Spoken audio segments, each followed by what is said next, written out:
The wind at the edge of the abyss did not sound like wind. It sounded like something breathing through a broken throat. I was on my knees in the mouth of the cave with my palms flat on cold stone. 3 days and 3 nights without sleep had scraped me down to nothing. I could not feel my own mana anymore. You notice when it is gone, the way you notice a missing stair in the dark. There was a hollow behind my ribs where my whole life used to sit. Behind me, the dungeon boss was dead. Ahead of me, the cliff dropped into a dark that had no bottom, and below that dark was the demon realm. Nobody had ever come back up. I had held the party together for 70 hours. I closed a gut wound on Boren twice. I pulled the poison out of Rihanna's blood while she screamed at me to work faster. I had poured light into Leon until his sword sang, and then I poured more. That is what a healer does. You spend yourself, you go home empty, and you fill up again. Lifted my head and put out my hand, and I expected somebody to take it. Leon stood over me with his sword laid across his shoulder like a fishing rod. He was not even breathing hard. I had made sure of that personally. Rihanna was looking at the wall. Boren was looking at his boots. Neither of them was looking at me, and something in my stomach began to understand before my head did. A mana potion, I said, and my voice came out thin. Just one. I can walk after one? Leon laughed. It was not a small laugh. The cave caught it and threw it back at us from every wall, so it sounded like 6 men laughing at me instead of one. You still have not worked it out, have you, Kael? He took a step closer, and his boot scraped grit across the stone. You are a battery, a useless, weak little support. We kept you around to get to the top, and we got there.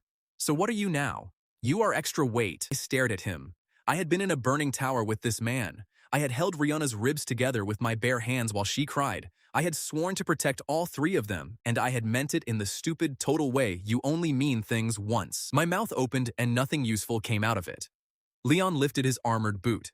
Thanks for the heels, garbage. The kick landed square in my chest. I did not fly. Nobody warns you about that. I just went backward and the ground stopped being there. The world started to turn. I saw the cave mouth spin away above me and 3 faces at the edge. They were not horrified and they were not sorry. They were relieved. That is the thing I kept.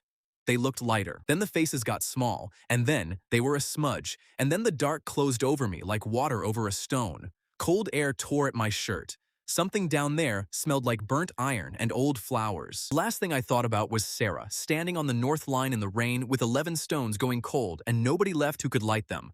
Then I closed my eyes and let it come. A sharp, dark line cut through the world. I waited for rocks. I waited for the burning agony of demonic miasma eating a human body from the inside out. Everyone knows how that goes. It takes about 4 minutes and none of them are quiet. Instead, I felt warmth. I opened my eyes onto a ceiling I did not know, with crimson silk hanging across it in heavy folds. The air smelled sweet, like dark roses, and under the sweetness there was magic. The dangerous kind, the kind that makes your teeth feel wrong. Is this the afterlife? If it was, the afterlife had better taste than I did. I pushed myself up on my elbows, and that is when I saw my hands. They were clean, not wiped clean. Clean. The burn across my right palm from the boss fight was gone. The old scar on my thumb from a bad splint 8 years ago was gone.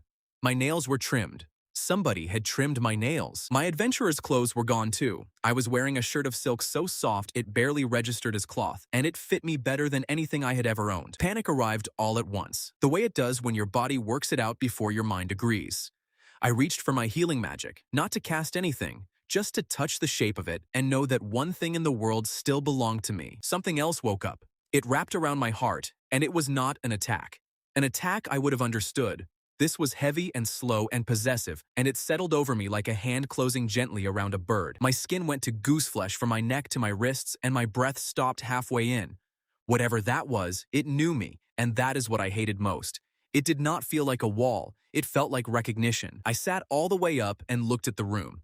A bedchamber the size of a chapel. The bed under me was black wood carved into arches. Candles burned in iron trees. A fireplace tall enough to walk into and no windows at all. Not one. Royal quarters. You are in somebody's royal quarters. I have to run. Screamed everything under my ribs. You are in the deepest part of the demon realm. I swung my legs over the edge of the bed and my bare feet touched marble so cold it stung. I took one step. The heavy carved doors began to open, slowly, with a long, dry sound like a coffin lid. 2 figures came into the low light. I stopped breathing on purpose, because breathing suddenly seemed rude. You can tell a monster from a ruler. A monster fills a room. A ruler makes the room smaller around them. The air near these 2 had weight, the way water has weight when you go deep. The first had long silver hair and moved like something poured rather than walked. Her grace was cold and finished. Every line already decided. Her eyes were crimson, and the heat in them had nothing to do with kindness. The second had dark wings that twitched behind her shoulders in small, quick movements, like a cat's tail before a jump. She was smiling. It was a wicked, delighted, unhurried smile. Demon queens. Twins, both of them.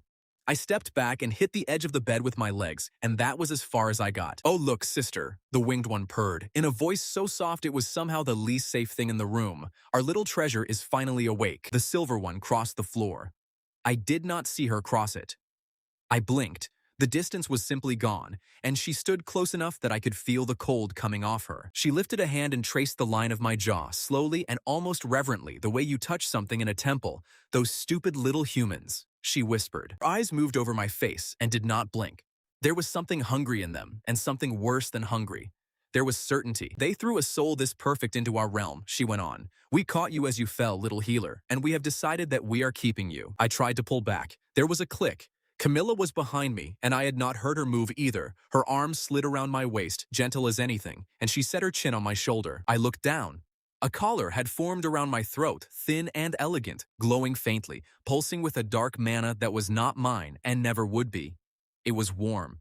That was the obscene part. It was warm like a hand. "Do not look so frightened," Camilla laughed against my ear. "We are not going to hurt you. We are going to spoil you rotten and love you so much that you forget those pathetic little humans ever existed." Lilith leaned in until her face stopped a few inches from mine, and she smiled, and the smile went down my spine like cold water. "But remember one thing, Kael. She knew my name. Nobody down here should have known my name. You belong to us now," she said, "and we are never letting you go." I looked into their glowing eyes and could not find one single lie in either of them. I had survived the fall. I had survived the betrayal. Then the heavy doors slammed shut behind them, sealing me inside, and I understood that my real nightmare and my sweet, terrifying new life had only just started. Here is what I did with the first hour of my new life. I sat on the edge of that enormous bed and checked myself over like a patient. Old habit. When the world stops making sense, do the examination. Pulse fast, but even. Pupils fine. No fever.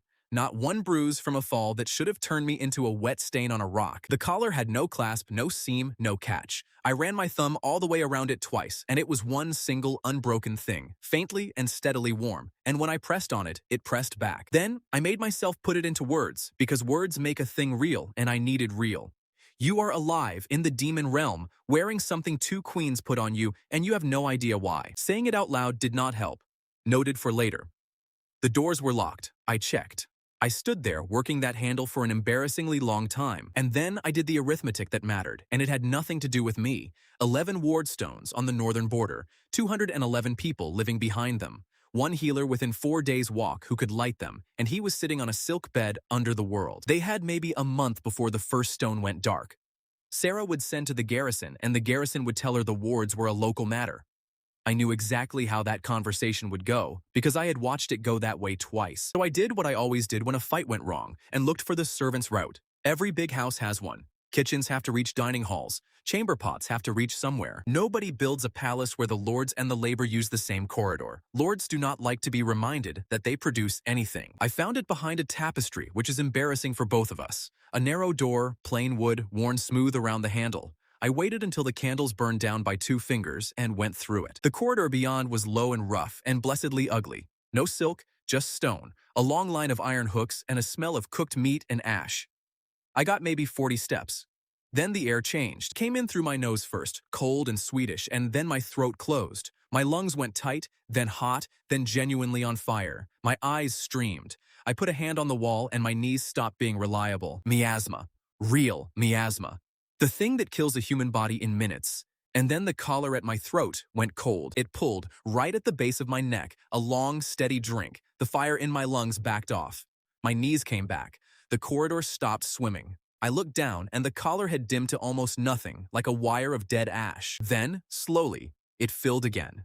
The dark light came back into it from somewhere far away that was not me. It warmed, and I could breathe as easily as I had in the bedchamber. I stood there with one hand on a cold wall and did the arithmetic. The air in this realm kills me. The collar eats the air for me. The collar runs on their mana, which meant it was not a leash. It was lungs. That is so much worse, I said, and nobody heard it. Sweetheart, you have no idea. Camilla was sitting on a crate 10 steps up the corridor with her chin in her hands, wings tucked, legs swinging, exactly like a girl who had been waiting a long time for a very good show and was not disappointed. "How long have you been there?" I said. "All night," she said, cheerful about it. "And why?" "Because Lilith bet you would sleep," she said, "and I bet you would run, and I wanted to win." She hopped off the crate, walked up to me, and looked into my face with open delight. 40 steps. Do you know how good that is? Do you know what the last one managed? He made it 4. 4, Kael. He sat down and cried in the doorway. I did not want to know. I went ahead anyway. "The last human?" Camilla's smile did something complicated. It stayed on her mouth and left her eyes entirely. "That was 300 years ago, and he was not for keeping. Do not make that face. You look like a widow." She took my wrist, and her fingers were warm, which I had not expected. Every story has demons cold to the touch. Every story is written by people who never got close enough. Come on. If she finds you out here, she will do the disappointed voice. And honestly, I would rather be stabbed. I planted my feet, which was brave and completely useless. She did not even notice the resistance. She kept walking, my arm came along, and the rest of me was obliged to follow. "I am going to keep trying," I threw at her back. "Good," she said, happy as anything about it. "Good," I said. "That is your answer?" She stopped walking and turned around, and for once, there was nothing playful in her face at all. "Let me tell you what I want, since nobody in this palace ever says it out loud. I want you to keep trying. I want you to go out that door every week for 100 years, and I want to be the one standing at the end of the corridor when you come back. That is the whole of it. Do not look so appalled. That is the worst thing anybody has ever said to me." "I know," she said, and took my wrist again, delighted. "Now walk. You are going gray." I looked down. The collar had gone the color of cold ash, and it was not filling. By the time we reached my door, I could feel it in my teeth, a thin metallic hum, and the room kept sliding half a step to the left of where I put it. Camilla stopped being amused somewhere on the stair and started moving very fast. Lilith arrived before I had got my boots off. She took one look at my throat, and her face did something I had not seen on it yet. 40 steps, Camilla said from the doorway in a small voice. "It drank 3 days of me in 40 steps, said Lilith. She was not talking to her sister. She sat down on the edge of the bed, unfastened 2 catches at her own throat, and took my hand. "This is going to be slow. Do not talk." She pressed my palm flat against the base of her throat, skin to skin, and held it there with both of hers, and something began to move. It came off her and into me slow as honey, warm as a bath, up my arm and into my chest. It only crossed where we touched. It could not be hurried. So we sat like that, a queen of the abyss and a man who had just tried to run away from her for a very long time. Her pulse was under my palm the whole while. It was not steady, neither was mine. "That is what 40 steps cost," she said at last. "Not your legs, this. Every time you go out that door, this is the bill, and I will pay it, and I will keep paying it. Do you understand what I am telling you?" I understood exactly what she was telling me, and so did her sister, standing in the doorway with her wings pulled in tight. She was telling me that running was not going to be punished. It was going to be paid for. By her, in front of Camilla, every single time. That was the moment I understood what kind of trouble I was in. Not the collar, not the miasma, the 2 of them, and the fact that neither had once raised a hand to me and I was still caught. I slept badly and woke up to a woman standing over my bed holding a book. Lilith had changed into something dark and simple, with her silver hair pulled back, and she looked like a very beautiful scholar about to fail a student. She was holding the book open with both hands and reading it with total, terrifying concentration. "Sit up," she said, without looking away from the page. I sat up. "You do not argue with that voice before breakfast." She turned the book around and showed me a page of cheap paper with a woodcut facing it of a young man in a shirt that was falling off one shoulder for no medical reason at all. "Humans must eat every 2 hours," she said, and tapped the text. I looked at her and then at the book. "That is a romance novel," I said. "It is the only human text in this realm, calm as stone, and it is very detailed." Behind her, a small demon staggered in carrying a tray bigger than he was. Gray skin, enormous ears, a very serious expression, and enough food on it for a wedding. "That is Nyx. He is the keeper of decency in this palace. Nyx, this is Kael. He is mine." "Ours," said Camilla from the doorway. "Ours," Lilith agreed without any particular warmth of her own. Nyx set the tray down and bowed so low his ears touched the marble. "Honored guest," he said in a voice like a nervous flute. "May your organs remain in their correct positions." "Thank you. That is the nicest thing I have heard in a week." He straightened up, visibly moved. I had not meant it as a joke, and it was not one. Lilith turned the page, and her frown deepened. "The book has a human unable to sleep alone. He grows cold and pines. He does not pine, I said. It is right there on the page, said Lilith. It is on the page because a book like that has to get 2 people into one bed by page 40, or nobody buys it. Camilla made a sound like a kettle. Lilith did not look up, and her voice went very flat. Explain that sentence. No, I said. Camilla was now openly holding the doorframe for support. Understand my position. There were 2 beings in that room who could have taken my spine out through my mouth. One was reading a farm boy novel like a field manual. The other had just discovered that human embarrassment is a spectator sport. Lilith closed the book on one finger, came and sat on the edge of the bed and looked at me with an intensity I have only ever seen in people about to perform surgery. You have not eaten in 4 days. 3, I said. 4, said Lilith. You did not eat on the day they threw you. She delivered it the way you read a symptom off a chart. She had counted, backward, through days she had not been present for, and that landed somewhere in me I was not ready to defend. How do you know that?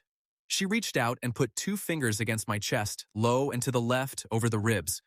The book puts the human heart here. Is that what it says? It is more central, and higher, and slightly to the left, not that much. She moved her hand without asking permission. Her palm settled flat over my sternum and stayed there. Show me. Nix made a small choking noise and put his tray cloth over his face. Your Majesty, he whispered, in front of the food. All that happened was a woman put her hand on my chest. I want that very clear. The court talked about it for 11 days. I took her wrist and moved her hand 2 inches. There. Lilith looked at where it now was and kept it there, and her thumb moved once, slowly. I felt my own pulse jump under it, and I know she felt it too because something in her face changed and got quieter and much more dangerous. Interesting. Eat, Camilla called from the door before my sister discovers the rest of the diagram. I ate. I would like to report that I ate sparingly, with dignity, as a prisoner. I ate like a man who had been kicked off a cliff. There was a roasted bird in a black sauce, and I am not proud of what I did to it. Lilith watched me the entire time, not like a hostess, like an engineer watching a bridge take load. And when I finally stopped and sat back and breathed out, she closed her eyes for a moment and her shoulders came down about half an inch. Good, she said, very quietly. That half-inch bothered me more than the collar did. By the 3rd day, I had a routine, and having a routine in a prison is how they get you, so I broke it on purpose. I went to find the throne room, not to escape. Running was clearly going to be a longer project than one corridor. I went because if you want to understand a place, you find out where the decisions get made and who is allowed to stand in the room. I got there by following Nix, who had no idea he was being followed, and who stopped twice to talk sternly to a curtain. The hall was enormous and black and lit from below, so every face had the light coming up at it. Very flattering, very sinister. Whoever designed it understood their audience. Court was in there, and every single one of them was in some state of damage. I noticed that first. Not the horns, not the wings, not the noble 8 feet tall with a beetle's shell across his back. The damage. A woman with an arm healed at the wrong angle and left there.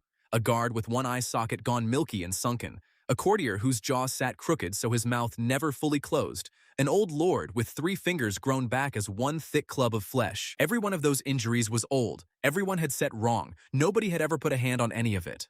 I stood behind a pillar with my heart going and thought, this is a room full of people who have never been fixed. And somebody behind me said, in a perfectly friendly voice, you are standing in a draft, little rabbit. I turned round into a chest. The chest belonged to Baron Kesh, 8 feet of him, with a beetle's shell across his back like a door. He was smiling. Demons smile with rather more of the face than we do. Do the queens know you are down here alone? No. He nodded slowly, as if that settled something pleasant. Then you should know how this court works, since nobody has told you.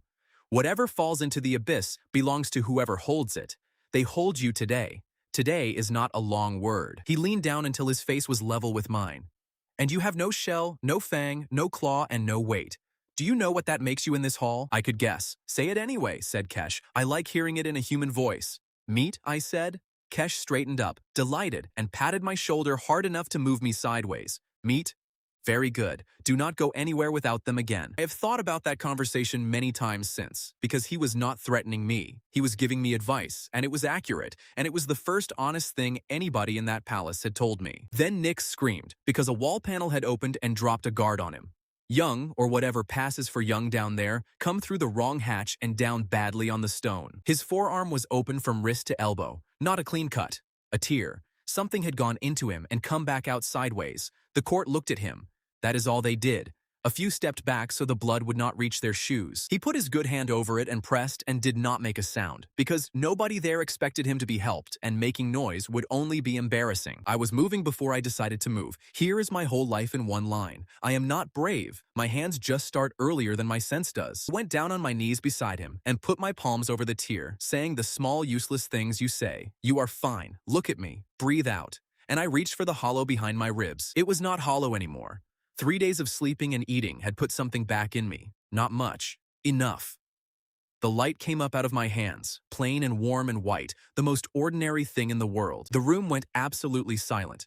Under my palms, the torn edges came together. The bleeding stopped, the deep tissue knitted, the skin drew closed and sealed, pink and new and whole. It took maybe 8 seconds. It was a simple wound, the easiest thing I had done all year. The guard stared at his own arm. Then he made a sound I will not forget, a sort of high broken noise, and grabbed his own forearm with his other hand as if checking that it was still attached to him. I looked up. The whole court was staring at me. Nobody had moved. Nobody was breathing. Baron Kesh, 8 feet tall with a beetle's shell across his back like a door, had put a hand over his own mouth. Somewhere in the back, a woman got it out in a small, horrified voice, in front of everyone. I did not understand. He was bleeding. What was I supposed to do, admire it? That, apparently, was worse. The court went off like a dropped tray, everybody talking at once, someone shouting for a screen, someone else insisting the doors be closed. The crooked-jawed courtier had turned an interesting color and was fanning himself with a glove. Nix arrived at my elbow at a dead run, appalled to the roots of his ears. "Honored guest," he hissed. "You touched him, in the open hall, in the light." "He had a hole in his arm," I said. "Everyone has holes in their arms," said Nix. "That is not the issue." And that is when I learned the first true thing about the abyss. Down there, bodies do not get repaired. They tear and regrow crooked over centuries, and every demon in that hall wore their history on the outside where anyone could read it. Being torn is public. Being torn is normal. Healing is not. To have someone put their hands on your ruin and undo it, to be made whole by another person's will, is the most intimate thing that can happen to a demon. It is not medicine down there. There is no word for medicine down there. It is closer to being undressed. And I had just done it to a palace guard in the throne room in front of everyone without asking. Behind me, a door opened. I know it was a door because everyone else stopped talking at the exact same instant, which is a sound of its own. Lilith came in, and Camilla behind her, and for once, Camilla was not smiling. Lilith looked at the guard, at his sealed arm, and at my hands, which still had his blood on them and no wound to show for it. The temperature in that hall dropped so fast that my breath went white. "Whose blood?" said Lilith. "Mine, your majesty," from the guard on the floor, who had gone the gray of old paper. "Not you," she said, and did not look at him. "On his hands." "Whose?" Nobody spoke. I stood up, and my legs were not entirely mine yet.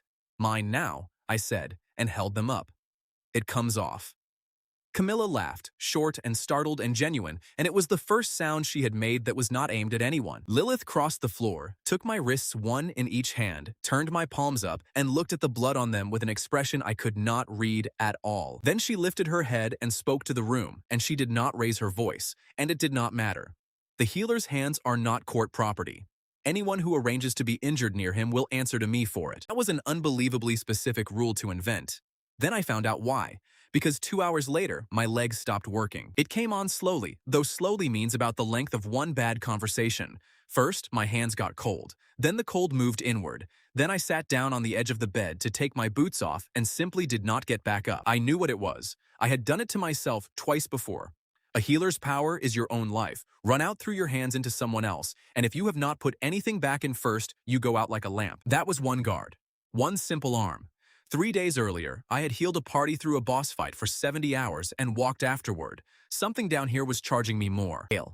Lilith's voice, then her hands on my shoulders, then the room tilting because she had laid me back onto the bed. "Look at me. I am fine." It was a lie and a bad one, because I could hear how far away my own voice was.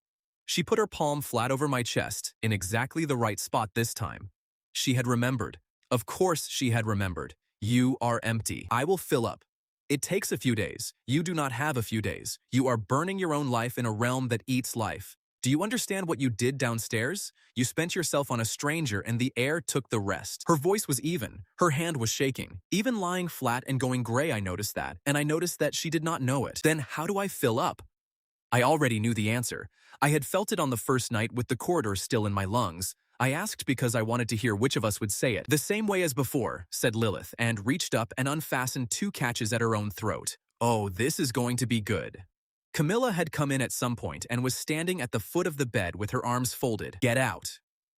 No. And that is when I found out that the corridor had been the small version. The collar had drunk 3 days of me in 40 steps and taken about an hour to give back. One guard's arm had cost me more than that, and it took most of the night. Mana only crosses where 2 people touch, and it crosses slowly, and there is no way to hurry it. So we sat there, a queen of the abyss and a broke healer, with my hand at her throat and her hands holding it there, until the candles were stubs. Her pulse was under my palm the whole while. It was not steady, neither was mine. You are going to have to breathe eventually, Camilla observed from the end of the bed. Both of us breathed. She grinned like a fox at a hen party. Sister, your ears have gone red. They have not.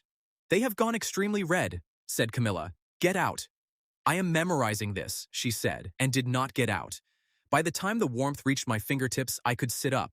Lilith let go of my hand, and neither of us made eye contact for a solid minute. Somewhere in that minute, while I stared at a tapestry of somebody being eaten by a horse, I did the arithmetic again. I heal, I empty, I need their mana. Their mana only crosses skin, and only slowly. Every person I helped in this realm would be paid for in long, close, quiet contact with one of the 2 women who had decided to keep me. I looked up.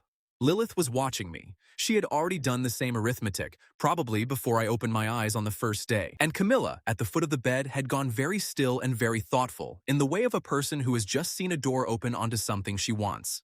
So, she said sweetly, next time, it should be my turn. That was when the trouble started properly. Not the collar, not the fall, that. I gave it 2 more days. Then I put the only question that mattered at dinner, because dinner was the 1 hour when both of them sat still. They had put me between them at a table long enough to land a boat on. I spent every meal turning my head like a man at a tennis match. Tell me the price. Lilith set down her knife. Of what? She said. Of leaving. Camilla stopped chewing, and I put both hands flat on the cloth so they could see I was not being clever. You caught me falling. You put lungs on my neck. You have not hurt me once, so you are not liars, and I'm going to ask you straight. What does it cost to send me home? X, refilling a cup at the sideboard, put the jug down very quietly and did not pick it up again. There is a gate, Lilith said. Where? I said. At the top of the dead stair, she said. It is called the Descent, and it is the only road between your world and this one that lets you arrive alive. Your king sealed it from above. The abyss sealed it from below. Then, how does it open? I said. By weight. Meaning what? The abyss keeps what falls into it, she said. Did you think that was a saying? It is what the place is. To send something up, something of the same weight goes down. Not gold, not blood. Weight, as this realm counts it. And what, I said, does this realm count as heavy?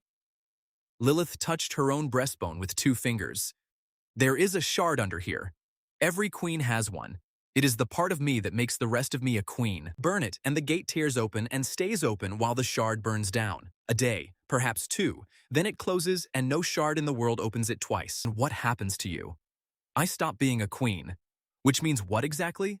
Which means I am an ordinary demon in a court full of people who have waited several hundred years to see what that looks like. Shall I go on, or would you like to finish your dinner first? Go on. There is nothing to go on to. That is the whole of it. It exists, it is real, and I am giving it to you plainly because I do not intend to lie to you. Not once. Not ever. She picked her knife back up. And I am never going to pay it. Now you know everything. I had come to that table ready for a trick. Cruel riddles, impossible tasks, a rotten clause somewhere in the middle. I had my arguments ready and no use for any of them. An honest refusal is so much worse than a cruel one. You cannot get angry at it and stay angry. Why not? Lilith 8. Why will she not pay it? I turned to her sister. You know, you have known since I sat down, because everything she has ever held has broken. Camilla's voice had gone completely flat. She thinks it is the hand. She is wrong about that, and you cannot tell her. I have tried for centuries. Camilla, am I wrong? Eat your dinner. And what about you? What is your reason? She propped her chin on her hand, and the old smile came back all the way, the wicked one. Oh, I am much simpler. No noble reasons at all. I just want you here. That is shorter. It is not simpler. She laughed out loud, delighted, and kicked my ankle under the table. Looking back, I sound very calm, and I was not calm. I lay awake that night working the problem the way I would work a case. I could not force the gate, I could not survive the air, I could not outfight anything in that palace, including, probably, Nyx. But 2 days earlier, a woman had held my hand against her throat for the best of an hour, and her sister had stood at the end of the bed and demanded her turn. I did not have strength. I had scarcity. I was the only healer in a world that had never been healed. My hands ran on something only they could give back, and there were 2 of them and 1 of me. That is a market.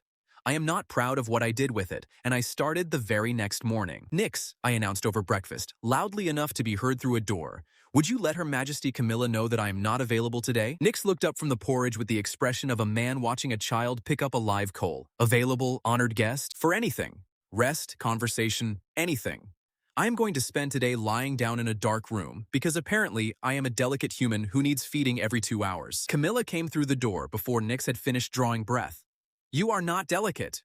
I am extremely delicate. It is in a book. She narrowed her eyes at me, and her wings gave one slow flick, which I had learned meant she was enjoying herself and did not want it to show. What do you want? I want to leave this floor, not the palace. The floor. I want to see the city. Absolutely not. From Lilith, at the other door. They arrived from opposite sides of a room constantly, and I had begun to suspect it was less coincidence than competition. Why not? Because the lower city is full of things that would open you like a letter, then send guards. Because the air down there is thicker, then send you. That stopped her, and Camilla started laughing. Oh, sister, he is good at this. I turned to Camilla and made my voice as light and thoughtless as I could manage, which is a low kind of trick and worked exactly the way I knew it would. She will not take me. Never mind. It was a silly idea. Camilla's chin came up. I will take you. Camilla. He wants to see the city, and I am not a coward, so I am taking him. You are welcome to come if you can bear the excitement. That is how I got off the royal floor for the first time. Not by picking a lock, by setting 2 sisters next to each other and letting them do the work. Both of them came, of course.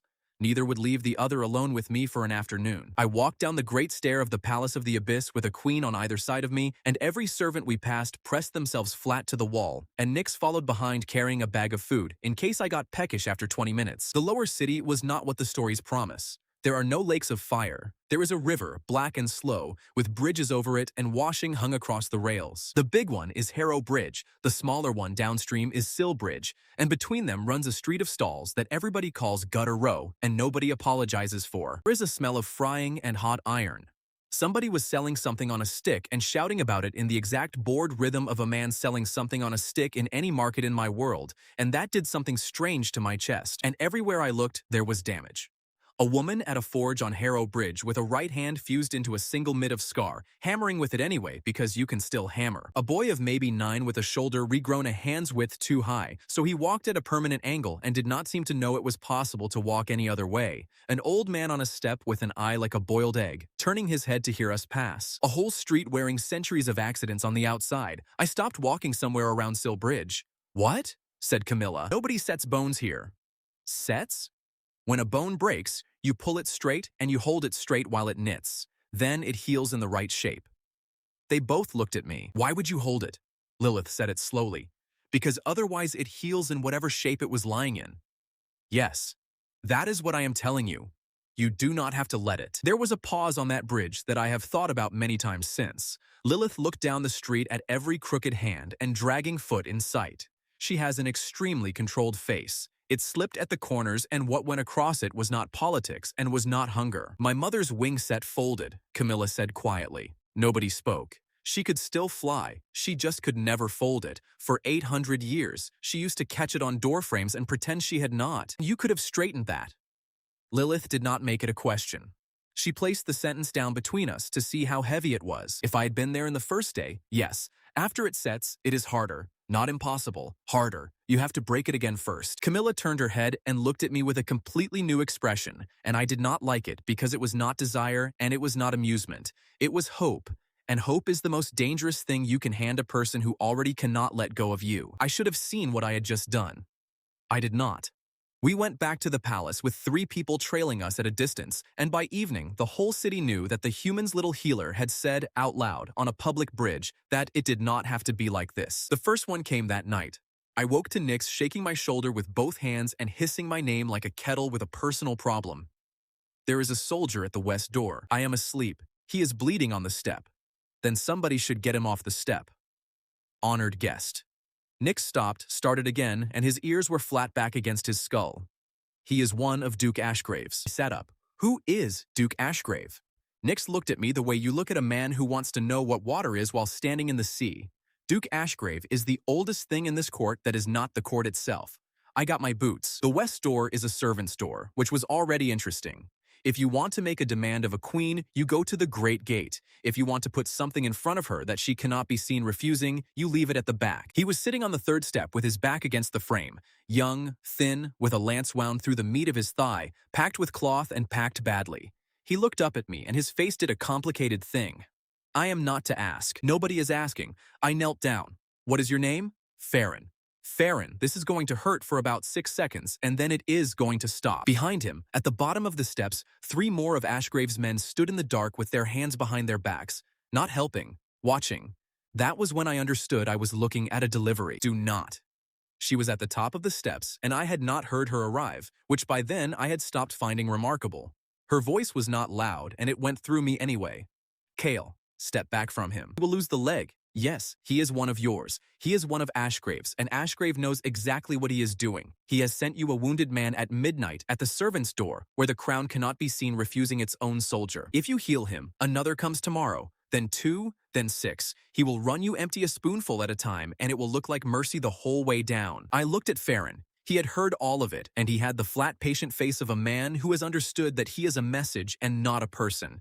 I did think about it for about the length of one breath. Then I put my hands on his leg because I am not built the way clever people are built, and the light came up white and ordinary in the dark, and the wound closed. He made a sound.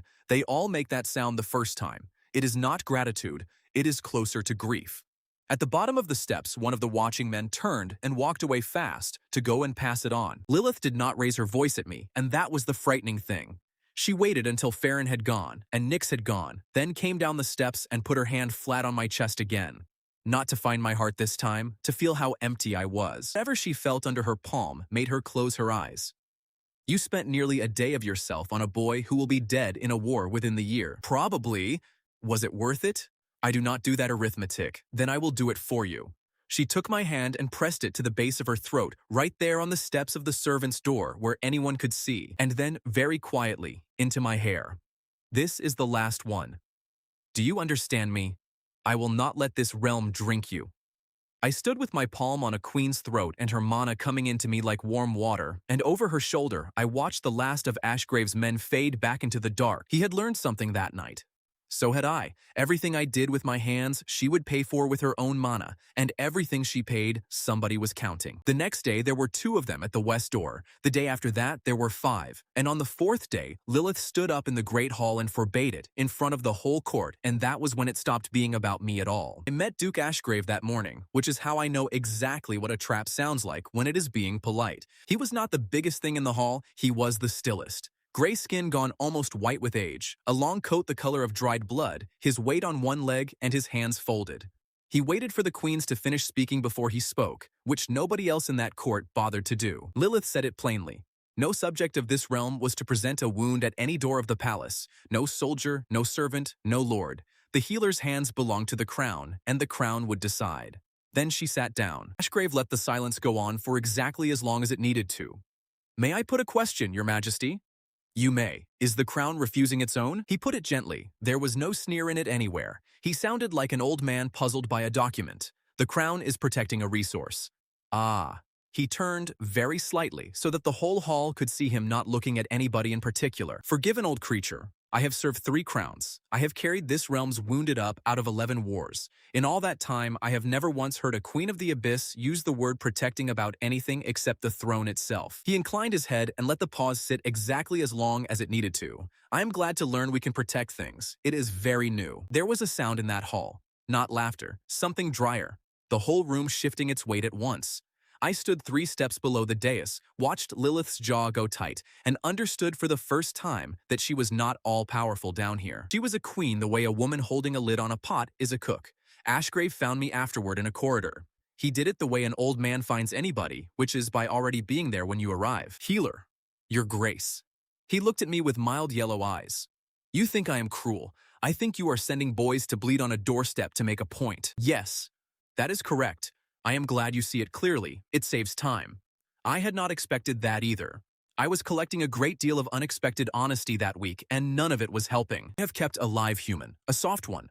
They dress him and feed him and hide him upstairs. They have made him the only medicine in the world, and they have declared that medicine to be crown property. He shrugged one shoulder. I intend to break that. Not by taking you, by using you exactly as they have defined you.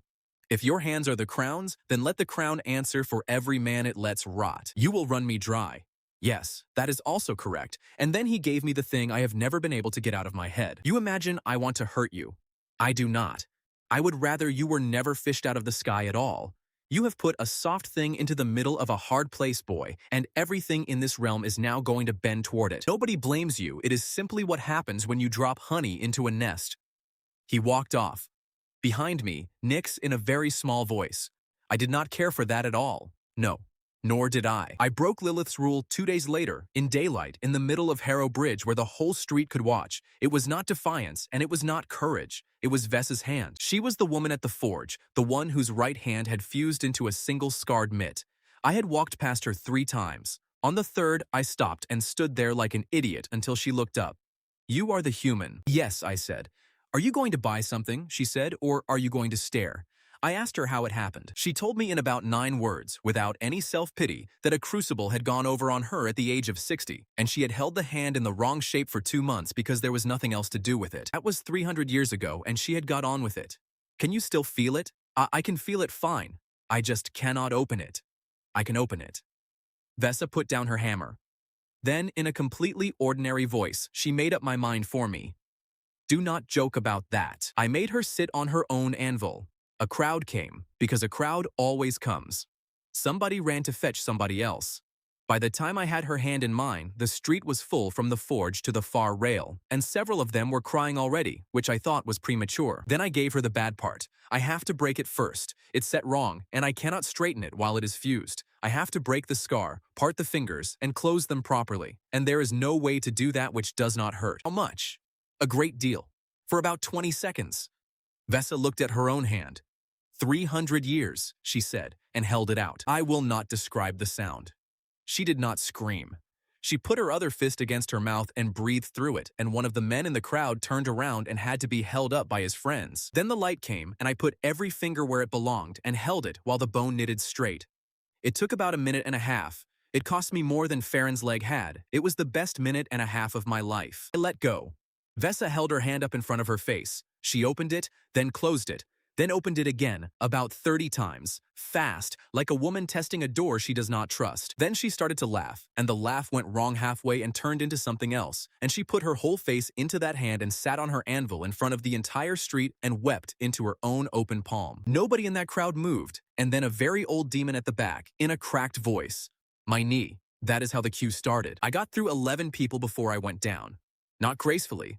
I remember reaching for a child's shoulder, the boy with the high joint, and thinking that I would do the child and then stop. Then the cobbles came up and somebody caught me before I hit them. Somebody was Vessa, with her good new hand. I heard a lot of shouting, and then the shouting stopped all at once, which meant a queen had arrived. Everybody get away from him, said Camilla, in a voice with absolutely no play in it. I came back somewhere dark and warm, on my back, with the smell of dark roses and a weight on my chest. The weight was Camilla, sitting astride me with both palms flat on my bare chest, her wings half spread, her hair hanging down around us both like a curtain. Do not move. I am not sure I can. Good. Then this will be easy. Where are we? My rooms, she grinned. Not hers. Mine. Do you know how long I have waited for you to collapse in the street? Camilla. 9 days. 9 days of my sister's neat little sips at the throat, very tasteful, very proper, and then you go and empty yourself in public, and they carry you to whoever gets there first. Her hands pressed a little flatter. I got there first. The mana came into me the way water comes into a boat.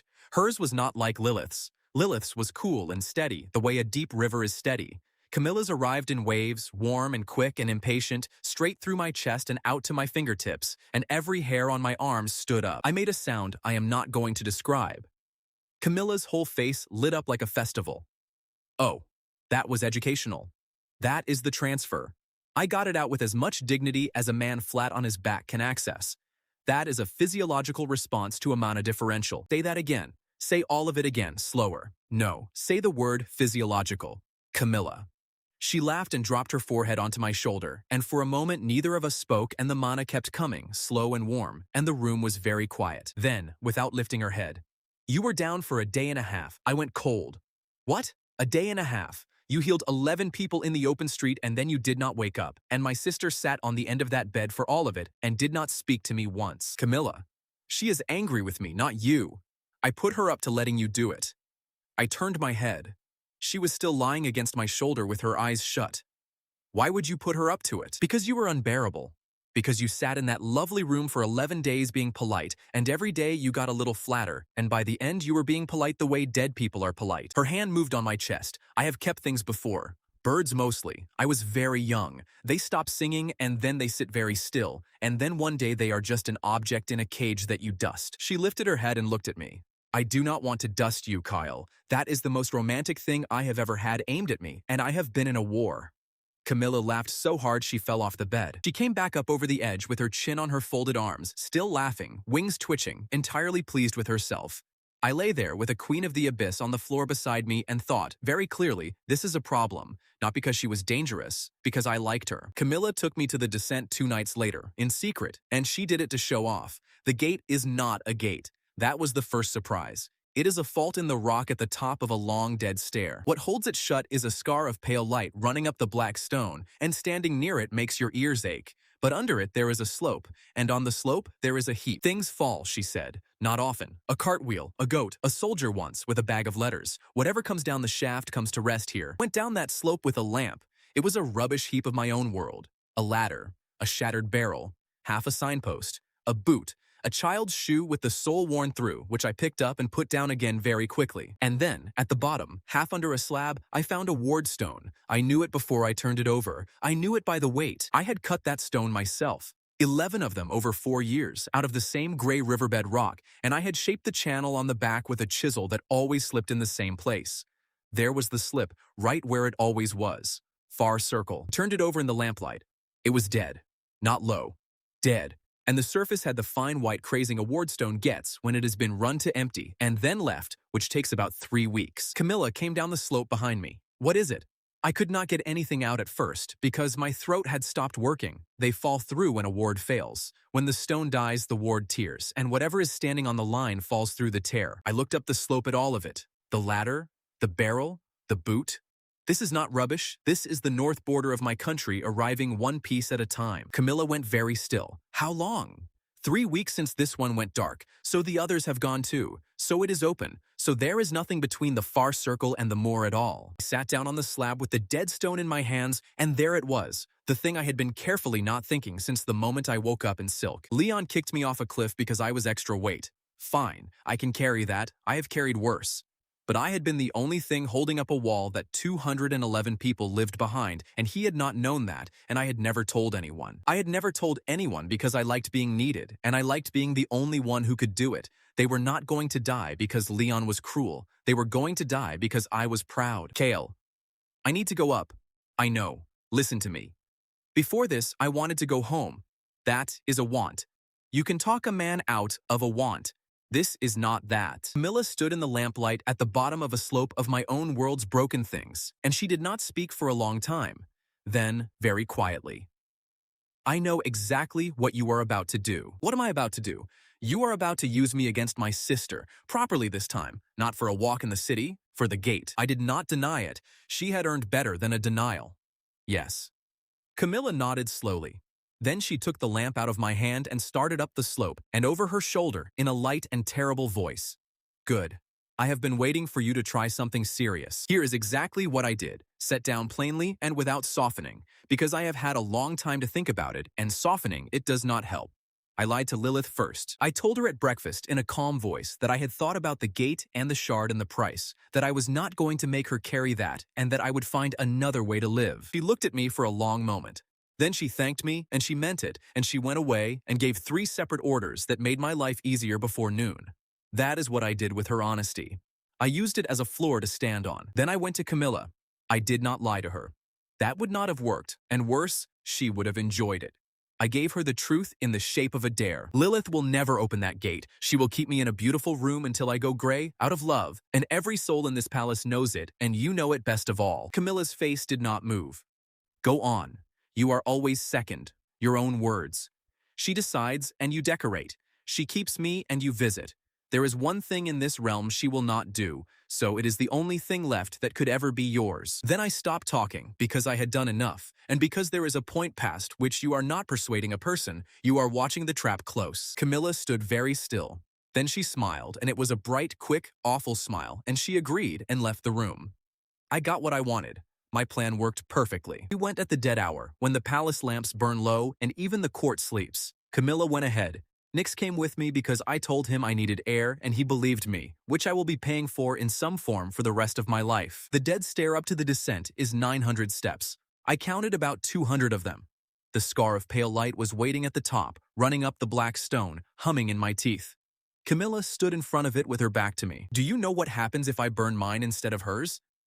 I do not. The same thing. I stop being a queen. She stays one. This court gets one crown to bite at instead of two, and that crown will be my sister, alone, with Ashgrave counting under his breath. She turned around.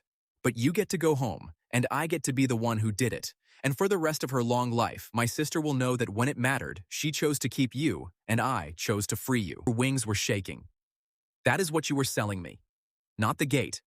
That. Camilla. Say yes. Yes. She nodded once, as if I had passed something. Then she opened her coat and put her hand flat against her own breastbone. I have made a great many mistakes in my life. Some cost other people money, and some cost other people fingers. That one is the one I dream about, because I did not stop her. I stood on the 900th step with a dead wardstone in my coat and 211 people in my head, and I did not say a word, and I watched a woman prepare to burn out the middle of herself because I had spent 2 days telling her she was second. Lilith stopped her. She came up out of the stairwell without any sound at all, crossed that landing faster than anything I have ever seen move, took her sister's wrist in both hands and pulled it away from her chest. Camilla did not fight her, and I had not expected that. She stood with her arm held out and her face gone completely open like a child caught, in a small voice. I nearly did it. I know. I nearly did it, Lil. I know.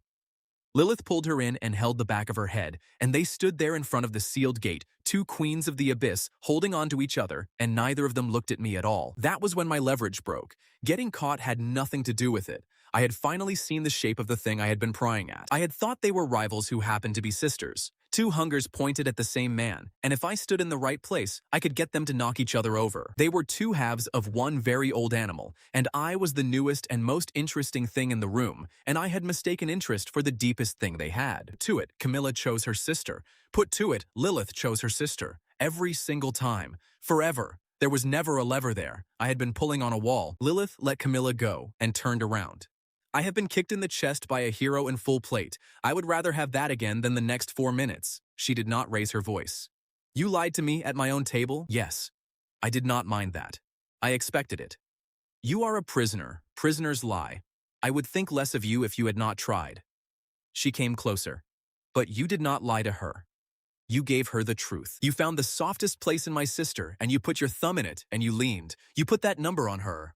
Her voice cracked on the word, and that was the only crack in it. She is not second. She has never been second. She is the only living thing I have left from before, and she has been afraid of that number since she was small enough to sit on my foot, and you found it out in 11 days and used it. I had nothing that was not a smaller version of yes. Kael, look at me. I looked at her. You may hate me. You may try the gate every day for 100 years. You may leave in the night and set fire to my house, and I will forgive that because I took you and you never agreed. Her eyes were wet and absolutely furious. But if you use her again, I will put you somewhere very comfortable and very far away, and you will never see either of us again. Do you understand? Yes. Good. Then she took her sister's hand, and the two of them went down the stair together, and left me standing at the top of the dead stair with no plan at all. Stopped talking after that, not as a strategy. Everyone afterward decided it was a strategy, and it was not. I simply ran out. I had been in that realm 41 days. I had been kicked off a cliff, collared, fed, spoiled, put on a public bridge, and made into a political object. Then I had turned around and done the worst thing I know how to do to another person, and it had not even worked. So I stopped. I got up. I ate what was in front of me. I got through questions on one word. When Nix talked, I listened and did not laugh, which upset him more than anything. The queue at the west door kept coming. Ashgrave sent 5 a day now, and Lilith turned them away herself, standing on the step in the cold so that nobody could say the crown had hidden. Did not fight her about it. I did not push to heal them.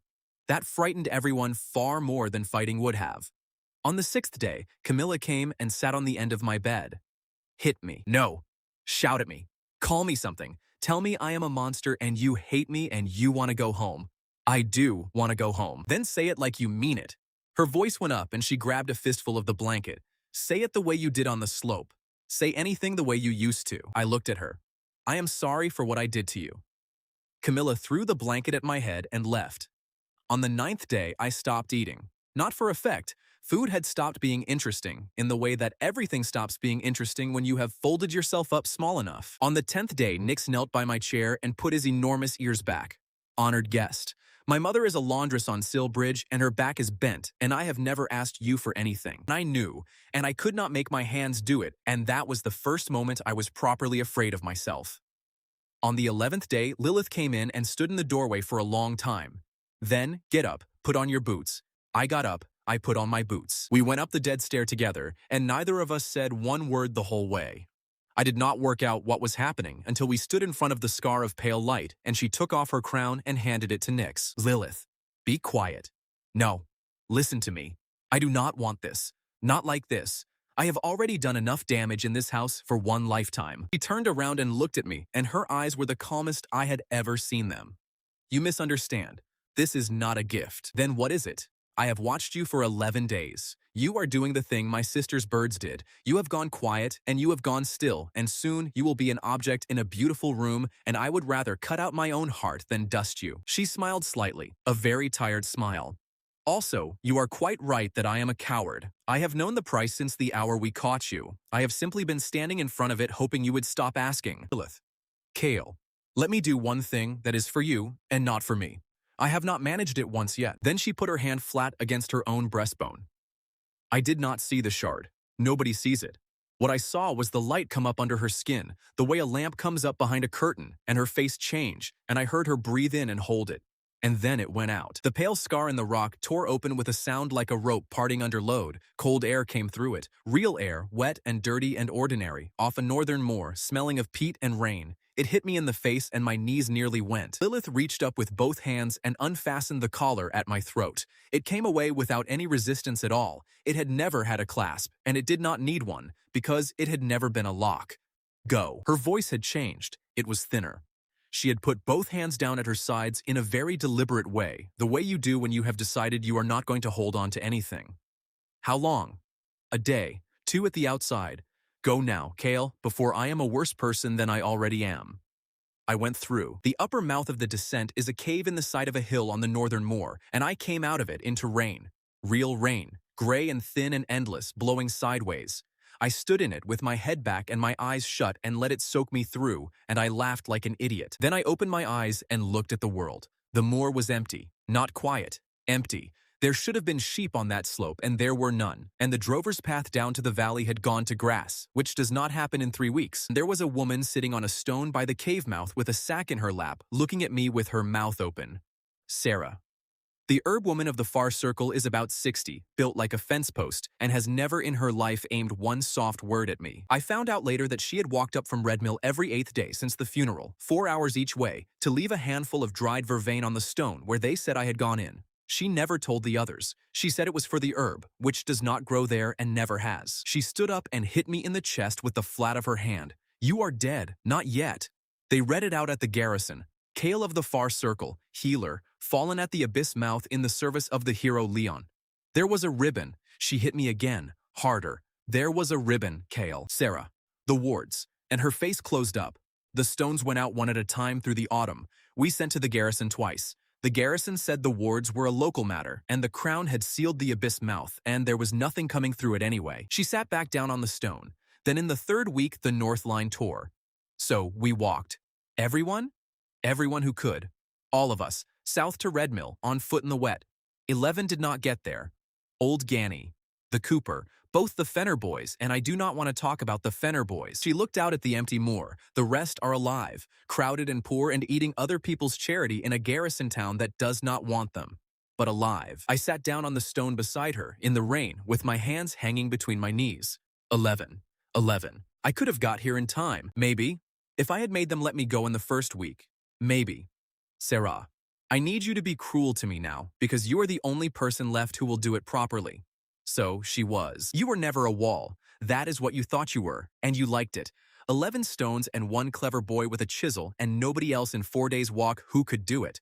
Did you ever once, in 4 years, teach a single soul the trick of it? No, no, because then you would have been a man who was useful instead of a man who was necessary, and you liked necessary. The rain came sideways across the moor. Can we go back? Ever. Not without the wards. Nothing lives on that line without them.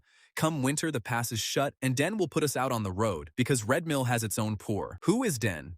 My sister's husband, quartermaster at Red Mill, and the meanest bookkeeper on the northern line. He has been decent to us for 3 weeks and told me plainly that decent runs out at the first snow. He needs a reason to feed 200 people who are not his. How long? I said. 3 months, said Sarah. Give or take a fortnight. Is Tam with you? Something went across her face. Tam is in the back room of the kettle with his hands shaking too badly to hold a cup. He is 71, he taught you every stroke you know, and he has spent 3 weeks telling anybody who will listen that if his hands were steady, he could cut a ward stone in a day and a half. She looked at me. Nobody believes him. He is an old man in an inn saying he used to be able to do a thing. I sat there and did the arithmetic for the last time. 11 stones, recharged by hand every month, forever, by a healer who is one man and who can be kicked off a cliff by anybody with a boot. There was no version of that where I fixed it by walking to Red Mill in the rain. The only permanent answer was more hands. Hands that did not run out. Hands that lived through cold and dark and bad air the way nothing human does. And I had just spent 6 weeks in a city where half the bridges owed me their fingers. I stood up. Sarah looked at the cave mouth behind me and at the pale torn light inside it, and her face went the color of the sky. Kael, what is in there? The people who are going to hold your wall. She did not believe me. I would not have believed me either. I gave her the dead wardstone out of my coat and told her to get it to Tam, to tell Den to hold on until the thaw, and to tell all of them not to sell the plows. Then I turned around and walked back into the hill. Nobody dragged me. There was no collar on my neck. The air behind me smelled of peat and rain and my own country, and the air ahead was going to start killing me in about 4 minutes. I went back down, because a woman had burned out the middle of herself to open a door for me, and I had left her standing alone at the top of that stair in a house full of things that eat the weak. That and 11 stones. I made it about 600 steps before the miasma got into my lungs properly, and by 800 I was crawling. And the last thing I remember from that stair is Nix screaming somewhere above me in a voice like a bird being murdered. I woke up with a collar on my throat again. It was warm. I lay there with my eyes shut and felt it and did not hate it, and that gave me more about my situation than anything else had. Then I opened my eyes. Camilla was asleep in a chair with her wings hanging off both sides of it in a way that could not possibly be comfortable. On the edge of the bed sat Lilith without her crown, in a plain dark gown. She looked exactly the same and completely different, the way a struck bell looks the same as a whole one. You came back. Yes. Why? And I gave her the only true thing I had, because I need to borrow your entire kingdom, and because I could not leave you standing there. Lilith put her face in her hands. She did not cry, or at least not where I could see. When she took them away, she was composed again, and only her mouth gave anything away. Then, in a small, hard voice, "The court knows." "Knows what?" I said. "That I am hollow." I walked back down that stair with no crown, and Ashgrave was standing at the bottom of it. He was already there. He did not even pretend to be surprised. She looked at me. He has been counting the days since. He is up to 11. Camilla tried to solve it the direct way on the 14th day. I found out from Nix, and I found out because Nix cannot hold a secret in his body. It comes out through his ears. Her Majesty Camilla has sent for the South Armory key. So, the South Armory has one thing in it: black knives. Nobody has drawn a black knife in this palace since the old queen. They are for killing dukes. I found her on the roof. The palace roof is flat black stone and looks out over the whole city. And the city at night is a bowl of small orange lights, and it is honestly one of the most beautiful things I have ever seen. Camilla sat on the parapet with her legs over the drop and a long, thin, dark blade across her knees. Do not. She got that in before I opened my mouth. Do not what? I sat down next to her. Do not sit down either. Too late. She turned the knife over. It did not shine. That was the unpleasant thing about it. Light went into it and did not come back. It is going to move within the month. You know that. My sister knows it. The whole court is holding its breath waiting to see how she dies. So you are going to stab an 800-year-old duke? Yes, in his own house, at his own table, in front of his own people. That is the only way it counts. She put it lightly. She put everything lightly. That was the whole problem with her, and it had taken me 6 weeks to understand it. And then what happens? Then he is dead, and then his 300 sworn men go to the Great Hall and take your sister apart. A duke stabbed at his own table stops being a rival. He becomes a murdered lord, and everybody on the fence climbs down on his side. Camilla let that stand. You know that already. Yes. So you are not doing it to save her. She turned her head and looked at me, and her eyes were bright and completely dry. I am doing it because I cannot sit here and watch. Do you understand that? I have sat here 11 days and watched her get smaller. I have watched her go down to the west door and turn away her own soldiers in the cold. I have watched you look at her like a man reading a chart. Her hand was tight on the knife.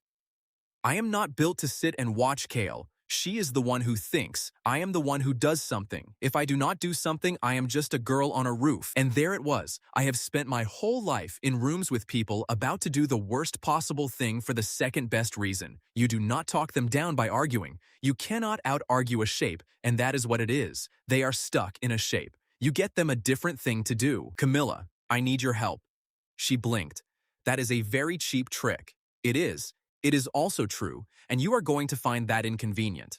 I stood up and held out my hand and made myself do it properly because I had never once managed it with anybody and I was extremely bad at it. I cannot do this on my own. I have tried. I got 11 people killed on a moor by being the only one who could do the job. I am not doing that again. I need somebody who knows every door in this city and every debt in this court, and that is you, and it has always been you, and I should have asked 6 weeks ago instead of trying to play you like a fiddle. Camilla stared at my hand. You are doing this to stop me stabbing him. Yes. Also, I mean every word. Both things are true. That happens a lot with me. You will get used to it. She was quiet for a long moment. Then, what is the job? Every person in this city whose body I have put back together. Names, streets, all of them. And I want to know which of Ashgrave's men came to that west door and got turned away, and where they drink. Camilla put the black knife down on the parapet. Then she started to smile, slowly, and it was the old wicked smile, and I had missed it more than I wanted to admit. Oh, you are going to be so much worse than me. The book was a real book, and I had not expected that. Camilla brought it to breakfast the next morning and dropped it beside my plate, bound in something I did not inquire about, already a third full. You have been keeping records. Since Harrow Bridge, she stole a piece of my bread. Names, streets, what was wrong with them, whether they cried. I put a mark next to the ones who cried. Why? Because I wanted to know which ones would come back. I opened it. Vesa was on the first page, then the old man with the knee, then 11 more from that street, and then, in Camilla's spiky handwriting, page after page of names I had never heard. These are not people I healed. No, those are the ones who came and did not get to you. I wrote them down anyway. I looked up at her. Do not, she said. I let it be. I know. I am extremely nice. It is a terrible weakness, and I would appreciate your discretion. So we built a system, and building it was the first thing I did in that realm that was actually mine. 3 a day. That was the rule. 3, and then I stopped, whether or not somebody was crying, whether or not it was easy. Why 3? Because I had run out in the street once already, and I was not doing it again with 11 graves on the North Road already charged to my pride. Worst first. Not oldest, not richest, not loudest. Worst. Camilla read the names out. Lilith stood at the door and looked at the queue in a way that kept it orderly. Nix wrote down my instructions and got about half of them wrong. Q got itself a keeper inside a week, and nobody appointed him. Grell had run a stall on Gutter Row since before the old queen, and he simply started standing at the front of the line with a stick and a very reasonable manner. For 11 days, I thought he was a gift from heaven. On the 12th, I found out he had been selling places for 4 coppers and had made enough to re-roof his stall. I did not shout at him. I sat him down on the crate. One question. Which of the 11 people you moved down the list would you like to explain that to? Grell looked at his own hands for a while. Then he gave the money to Mother Ox at the sump. All of it, and he kept the stick, and he has kept that line honest for 4 years since, and he still will not look me in the eye about it. Mother UX is worth a word too. She keeps the sump, the tavern where Ashgrave's turned-away soldiers went to drink, and she is about 900 years old and terrifying. She had been keeping a list of her own since the first week. Every man who came to that west door and went home unhealed, with the date in chalk on the back of her cellar door. When Camilla finally saw it, she stood in that cellar for a long time. They are almost the same list she got out when she came up. Mine and hers. She has 4 names, I do not. Then, get the 4 names. I did not do it for you, said Mother Yucks from the doorway. I did it because a man turned away twice stops coming back. And then one night he does something stupid and then I have a fight in my house. And within 8 days, the whole lower city had begun to lie to me, elaborately, in organized groups. They faked injuries. Of course they did. A man came in with his arm strapped to his side and a story about a cart, and I unwrapped it, and it was fine. And when I said so, he burst into tears and admitted his brother had told him to try. A whole family arrived, claiming their grandmother had been trampled. The grandmother was extremely embarrassed. She had been at cards. Somebody broke a real finger on purpose to get on the list, and that was the day I stopped finding it funny. I stood up on a crate on Gutter Row and shouted at the whole street about it in the rain. I have never been so angry in my life, and they listened to every word. Do not do that. Do not you dare. I am not a prize at a fair. If you injure yourself to get to me, I will put you at the bottom of the list forever, and I will tell everyone why, and you will have to explain it to your children. And a voice at the back, so we should injure someone else instead? No. Just checking, from the voice. They are not good people. They are not evil either. They are people who have lived whole ages where nobody has ever been made whole. And when a door like that opens, people push. Given that many years of a crooked hand, I would have pushed too. Roll came on the 9th day, for a stupid reason, which is the reason I remember him. One of Ashgrave's, lean, quiet, with a jaw broken long ago and set a finger's width out of true, so his mouth never fully closed and he talked with his hand in front of it. He had been to the west door twice and been turned away twice. Why now? My sister is getting married in the spring. And I would like to eat at the table, he said, with his hand in front of his mouth. Not off a plate in the yard. I broke his jaw again and set it straight. 4 minutes. He did not make a sound. Afterward, he sat on the bench and opened and closed his mouth about 9 times, exactly the way Vesa had done with her hand, and then, in a completely clear voice, with both hands in his lap. Huh. He had one more for me. Your Grace has 50 more like me, and he is going to keep sending us. I know, and he is right to, from Roll. Nobody puts that out loud. He is right about every one of us. He is just using us to be right with. Farron came back on the 11th day, and not for himself. He brought a girl in a kitchen apron with flour to the elbow and a very determined expression. This is Sella. She works the long larder upstairs. I know the long larder. They send my breakfast. Sella went the color of a beet. That is me, mostly. Then she got out the things she had come for, all in one go, the way you do when you have rehearsed it on the stairs. We cannot marry until his leg is right, because his mother says a man with a bad leg cannot hold a farm, and his leg is right now. So I have come to say thank you, and to tell you something, because nobody upstairs will. Go on, the kitchens hear everything. Duke Ashgrave has had a man in the sump every night for 3 weeks buying drinks for the ones turned away at the door. He is not recruiting them. He listens, and he writes down what they say about the queens. He is my duke, said Farron to the floor. I am not comfortable. I know. Thank you both. That is the first piece of intelligence anybody in that realm ever brought me for free, and it came out of a kitchen from a girl who wanted to get married. Nix's mother came on the 14th day and had to be brought. Her name was Belle, a laundress on Sill Bridge, about 4.5 feet tall, with her back bent so far forward that she had to turn her whole body to look up at me. She had been folded like that since a press came down on her, longer than my whole country has had a king, and she had gone on washing sheets in that shape the entire time. Nix stood by the door with his hands over his face. Beside him stood a thin young demon with a seamstress's pincushion still strapped to her wrist, holding his elbow. Nobody introduced her. She introduced herself. Deal. I mend for the bridge. I have been holding his hand in the corridor for 11 days, so I am coming in. I sat down on a stool so I could see Belle properly. You should have something first. Nix came to me for this 5 weeks ago, and I refused. He did not. From Belle. He did. He knelt by my chair and told me you were bent and that he had never asked me for anything, and I said I could not do it, and I could have. I was in a black mood, and I told your son no. Belle turned her whole body to look at her son. Nix made a small noise like a kettle in another room. Odile stepped on his foot gently, which I understood to mean stay standing. Then Belle turned back to me.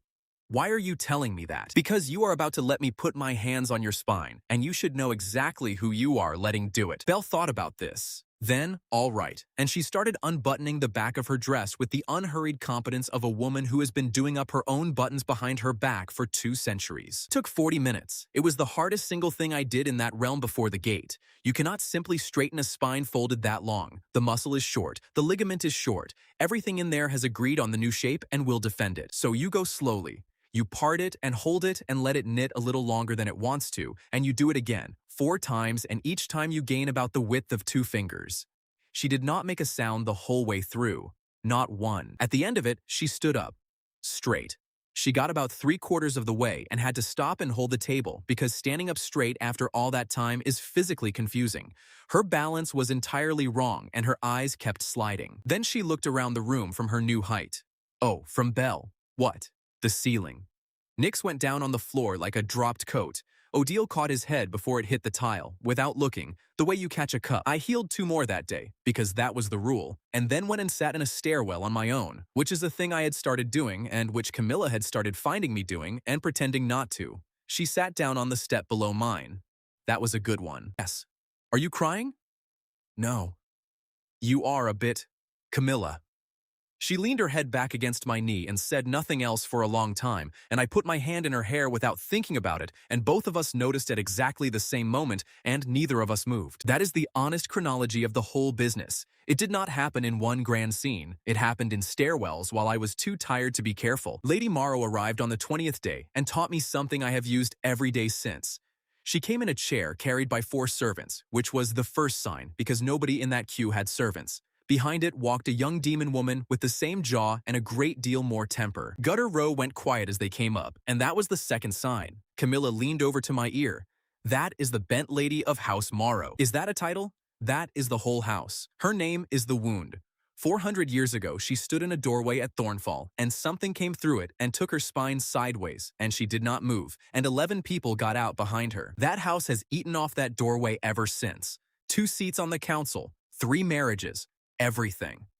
I looked at the woman being carried up the street, sitting at an angle that would have put anybody else in the ground.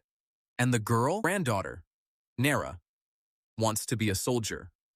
Cannot, because she is heir of the bent lady, and the bent lady must be carried by family. They came up, and the servant set the chair down.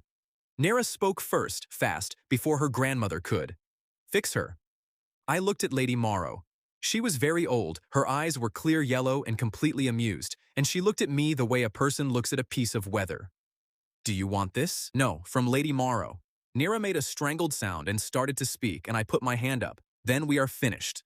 I turned to the next name on Camilla's list. The street made a noise. Nera got in front of me, crying and furious about it. You do not understand. She is in pain every day. Every single day for 400 years, and she will not say it, and I have to lift her out of that chair every morning, and I can feel her not screaming. I know. Then do it. I put down the list. Listen to me, I said to Nera, and said it loudly, because the whole street was standing there. I am going to say this once, and then say it every day for the rest of my life, so you may as well learn it now. I do not fix people who have not asked. Not for their family, not for their good, not because I can see it, and they cannot. If a person tells me no, that is the end of the conversation, whoever they are and however much I want to. That is a stupid rule from Nera. It is the only rule I have. And behind her, Lady Morrow started to laugh, a dry wheezing delighted noise that went on a while, and at the end of it, she beckoned. Come here, boy. I went and crouched by the chair. Do you know what would happen if you straightened me? House Morrow would have to be something else. Very good. My son would lose a council seat within the year. My granddaughter would lose a name she hates and a rank she needs. 4 centuries of standing in one doorway would become a story about a woman who used to be bent. Her eyes moved past me to Nera, and she would be free to go and be a soldier, and I would be free to sit up straight in a house that nobody visits anymore. Nera had stopped crying. I have been thinking about it for 11 weeks, since the Smith girl opened her hand on Harrow Bridge. I think about it every night at about the 3rd hour, when it is worst. She patted my arm. I am not ready. Come back to me in the spring. I will. She waved a hand, and the servants picked up the chair, and as they carried her away, she called back over her shoulder in a perfectly clear voice, so the whole street heard it. Boy, that rule of yours. Yes, my lady, I called back. Keep it. Not one of them will thank you for it. Keep it anyway. They came for her in the spring. She asked. It took 2 hours, and she did scream, and House Morrow lost the council seat inside 4 months, and Nera Morrow is now a captain of the 2nd gate and is, by all accounts, insufferable.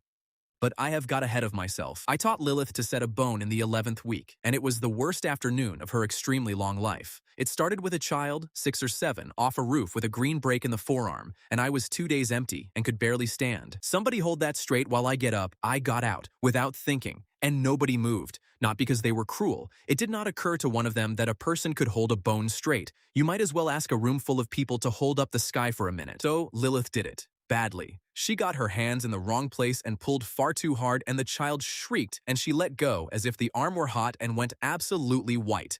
I got there. I fixed it. It took 11 seconds. Afterward, she went out into the corridor and stood facing the wall. I gave her a while, then went out. Do not. I have not opened my mouth. You are about to be kind, and I would rather you hit me. I have been in that corridor 100 times since, in my head. It is a very ordinary corridor. There is a lamp bracket that does not sit straight. You want to know why I will not open the gate. I know why. Camilla gave me it at dinner. Everything you hold breaks. Lilith laughed, and it was not a good laugh. That is a poem. Camilla makes everything a poem. The truth is smaller and much stupider. She turned round. I am extremely strong. I have been extremely strong since I was a child. I have never picked anything up without hurting it. Not a bird, not a servant, not my sister's arm when I pulled her out of a well and dislocated her shoulder doing it. She held up her hands and looked at them with plain dislike. So, I stopped picking things up. I decide. I arrange.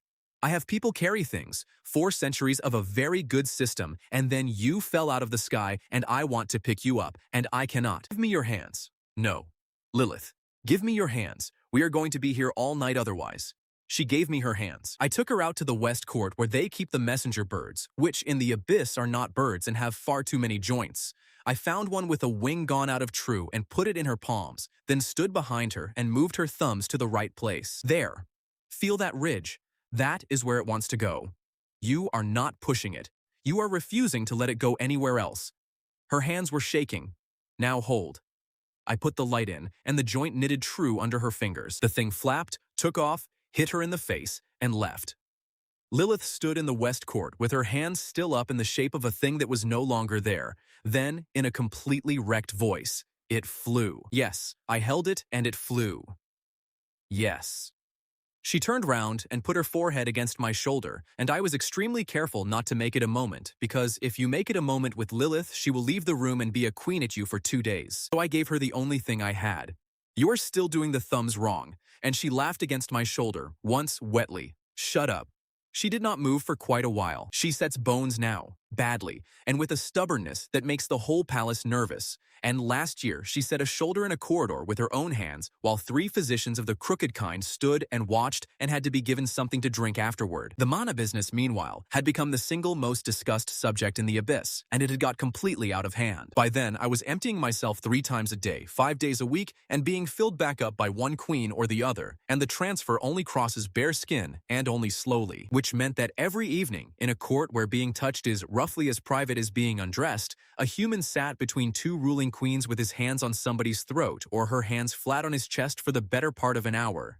In the small room, with the door shut, every single night. Court could talk about nothing else. There were, by every account, betting pools. Sella reported that the kitchens ran one and that she was barred from it for holding inside information. Camilla made it worse on purpose, which will surprise nobody. She came in on the 9th evening and announced that she had been thinking about the problem of efficiency. Efficiency? Surface area. No, it is simple mathematics.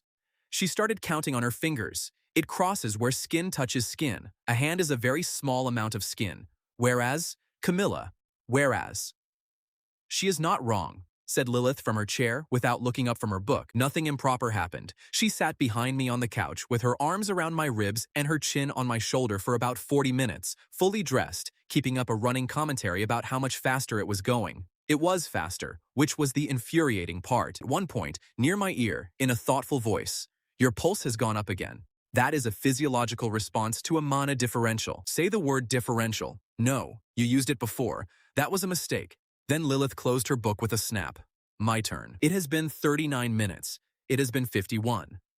I sat between the two of them while they argued about the clock, and I thought, with genuine clarity, I am the most powerful man in this realm, and I have absolutely no idea how that happened. The next morning, Nyx presented me with a formal complaint from the Master of Household regarding the acoustic properties of the small room. It said that the small room shares a wall with the east stair.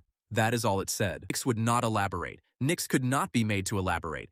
Nyx has taken it to his grave or will, and Odile reports that he still will not discuss it. The feast was where it stopped being funny. There is no sky down there, so midwinter is a date rather than a season. The court keeps it out of habit, and every noble house comes and eats for 2 days. They put me at the high table, between them, naturally. 4 hours in, Lord Var of the Northern Houses stood up with a cup in his hand. A small matter of form, your majesties. What am I to call him? The hall went quiet in the way it does. It is awkward, you see. When I write to the palace, whom am I writing to? The healer? The crown's physician? He turned the cup in his fingers. The consort? Or the crown's property, which is what the ban implied, and which half this room has assumed, and which nobody has troubled to correct. Healer. From Camilla. Consort. From Lilith. At the exact same moment. Then they looked at each other, and the whole hall watched two queens of the abyss look at each other, and I have never heard a room make that particular noise before. Sister.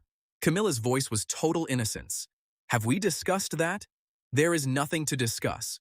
Because he is a healer. Because he is not a piece of furniture that we vote on. Then why reach for consort?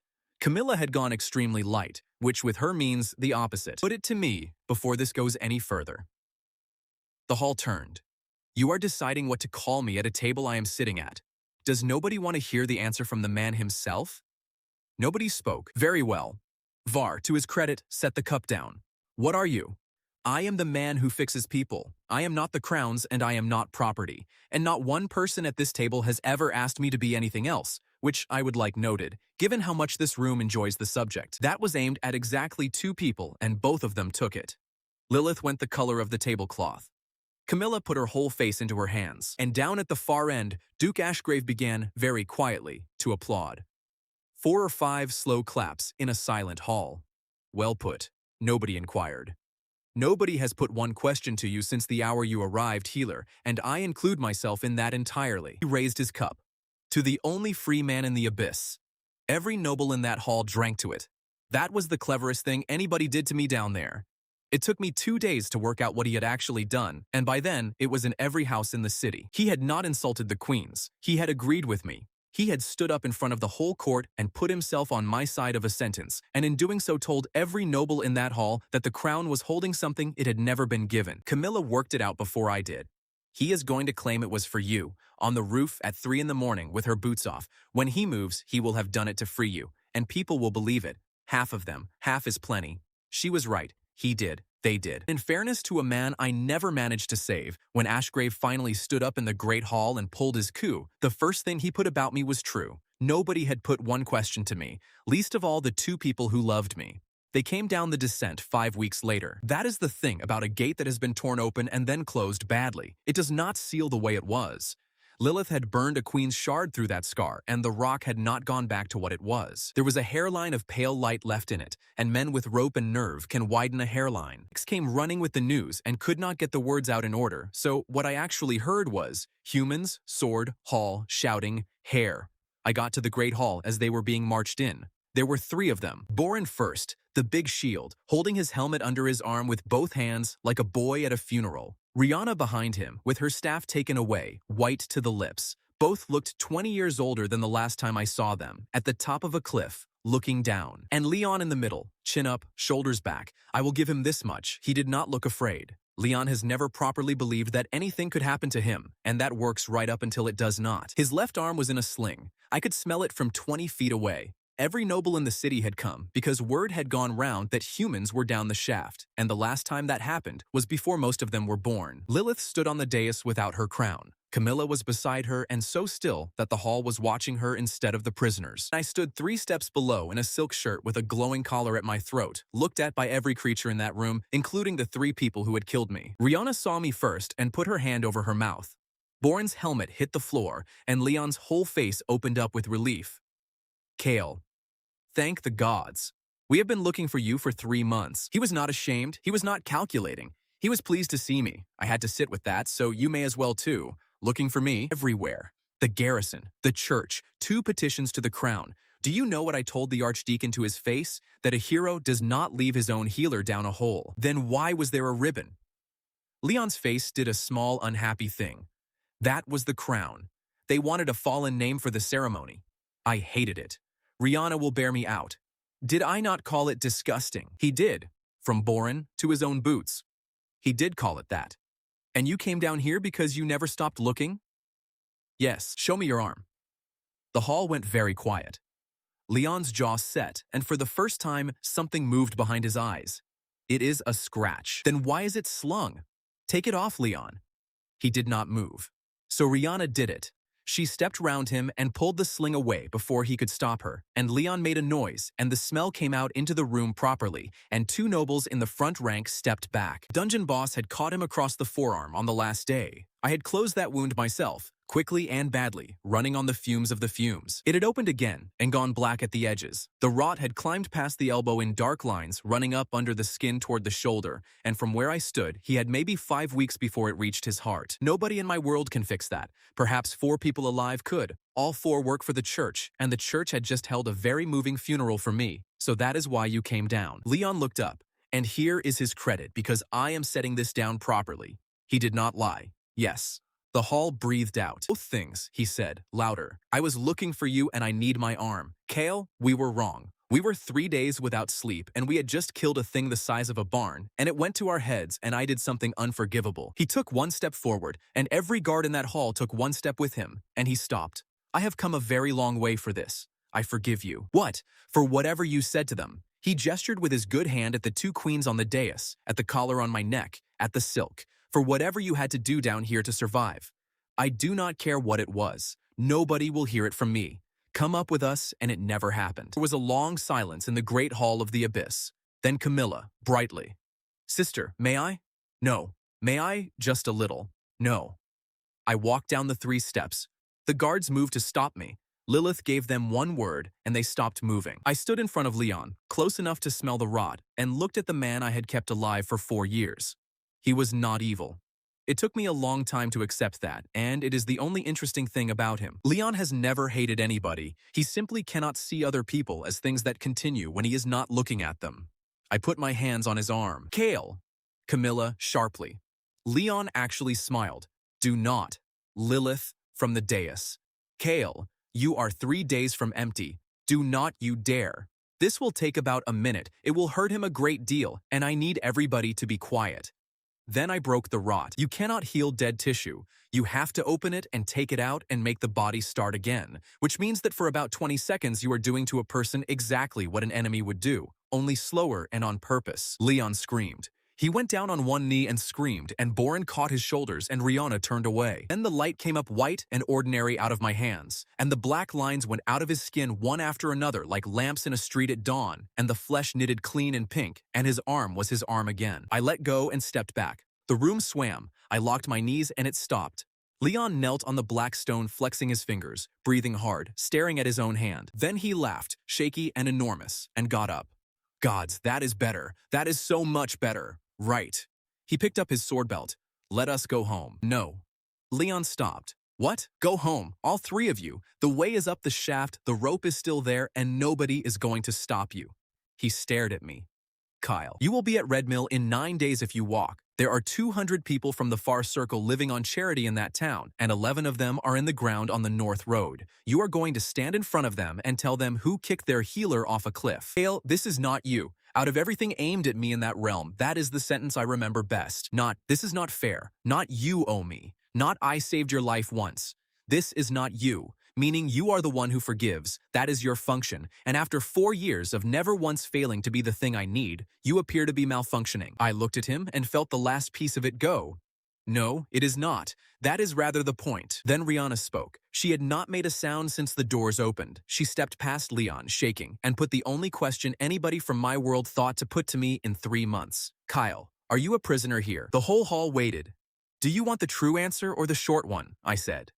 The true one, said Rihanna, cannot let me go, and they know it is wrong, and they have not lied to me once. This collar is not a chain, it is the only reason I am breathing, and nobody in this room has ever asked me what I want, including you, until 4 seconds ago. Rihanna's face went through several things. The notice had you falling. Did you fall? No. Then who? Ask him. I did not look at Leon. Rihanna did. She turned round in front of the court of the abyss and looked at him and said nothing at all, and Leon looked away first. What do you want, Kael? Her voice had gone completely different. Somebody at Red Mill who knows I am alive. Their quartermaster is Den. He will put 200 people out on the road at the first snow unless somebody gives him a reason not to. Will you give him one? What reason? That the healer is coming back and the wards are coming back with him, and that you saw it yourself. That is a great deal to promise. Is it true? I do not know yet. Rihanna nodded slowly. Then I will give it to him as true.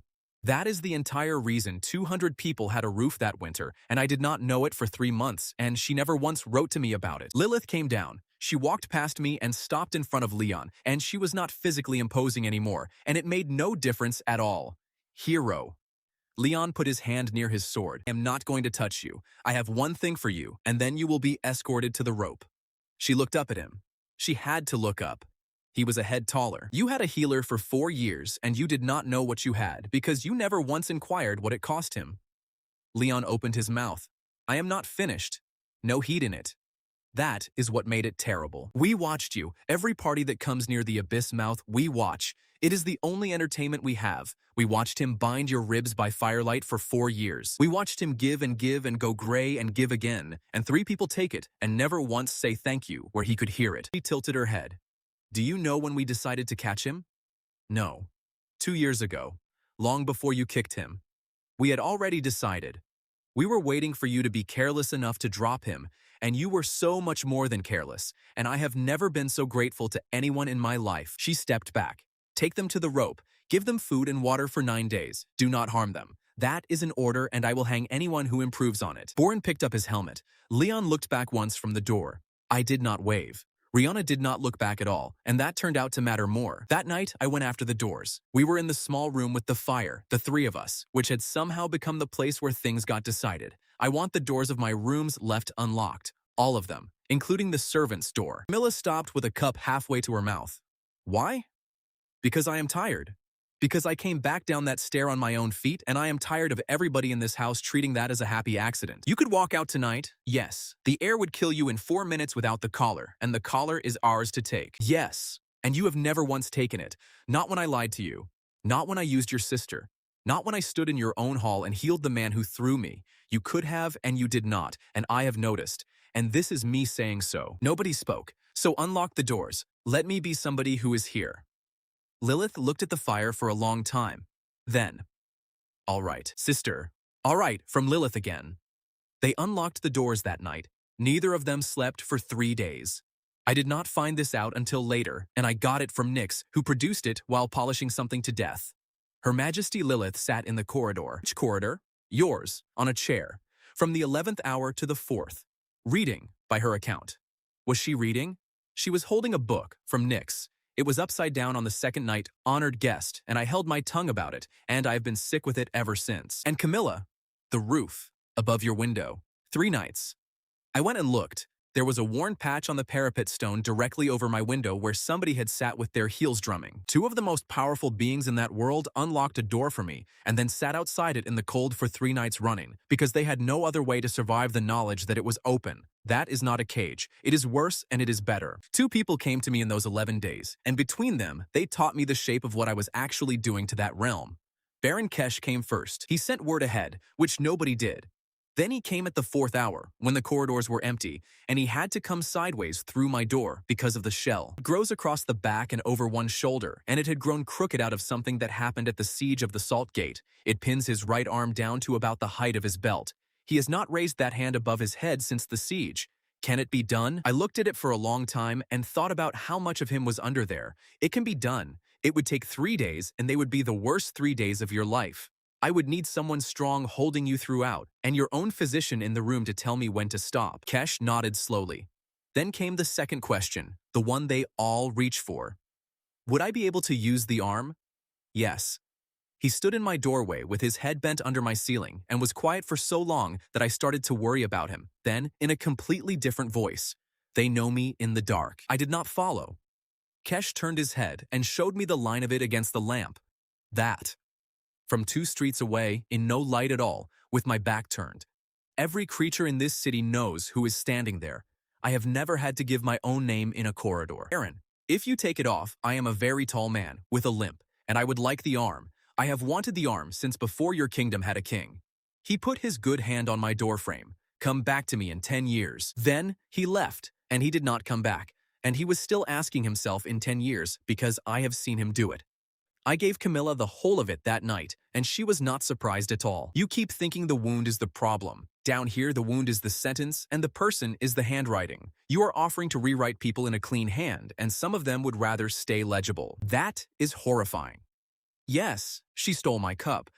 Also, it is 400 years of everybody's entire life.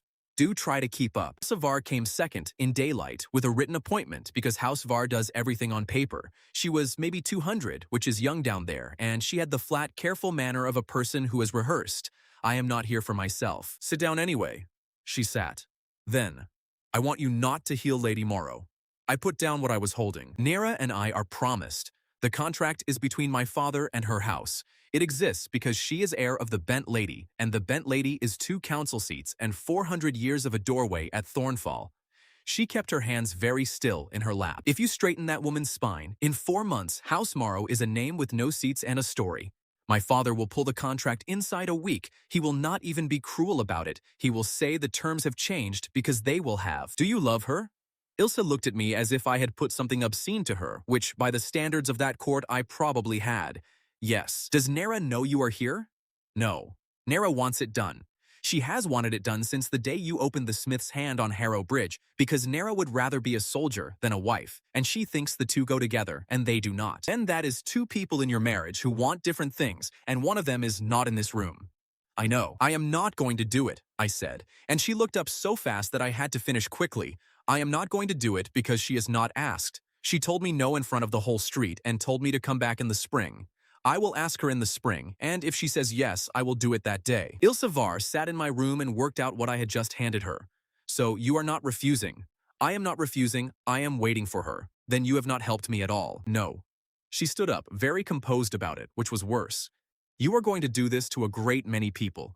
You think you are opening hands, you are opening contracts, and there are centuries of them in this city, and not one was written on the assumption that anybody could be made whole. Then she went to the door and stopped there, and left me the sentence that stayed. I am not asking you to stop.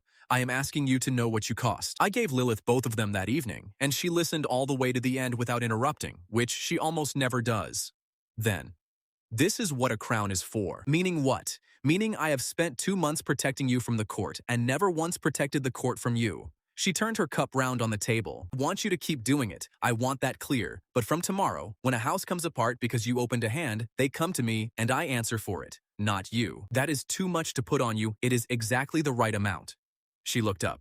You are the one with the hands. I am the one with the seats. Do your work and let me do mine. That is the first time either of them offered to carry something instead of taking it, and I have thought about it more than about most of what happened down there. Ashgrave moved 11 days later, in the middle of the great audience, in front of the whole court. He did it politely, of course. He stood up and wanted to know whether the crown could confirm that it still held a shard. The hall did not gasp. It did something worse. It settled, the way a crowd settles when the unspoken thing is finally out in the open and they can enjoy it. Lilith did not stand up. The crown holds 1 shard. Between 2 queens, and the other? Spent. On what? Ashgrave turned his palms up, entirely reasonable. Forgive me, I am not making a point. This hall has a right to the question. A queen of the abyss burned the middle out of herself in the autumn. On what? On a door. For whom? For the healer. He nodded slowly, as if a difficult sum had come out clean. And did the healer stay gone? No. Consider it then. He turned to face the hall, and that was when I understood he had never been talking to her at all. Crown of this realm spent half of itself to send a human out of this realm, and the human returned. The price was paid for nothing at all. Half the strength of the abyss, burned for a gesture. He let that sit. I am not accusing anyone of malice. I want that heard. I do not believe the queens are wicked. I believe they are in love, and that love has been running this court for 1 entire season, and that you have all been very polite about it because they are frightening. Nobody laughed. Something ran along the front rank like a draft, but they are not frightening now, are they? Then he lifted one hand, and the great doors opened, and his men came in. Fast and quiet, in 3 columns, taking the side aisles and the base of the dais and the doors behind us, in the time it takes to say a short sentence. It was extremely well done. He had been rehearsing it for 11 weeks. The court did not resist. The court did what courts do, which is arrange itself hopefully along the walls.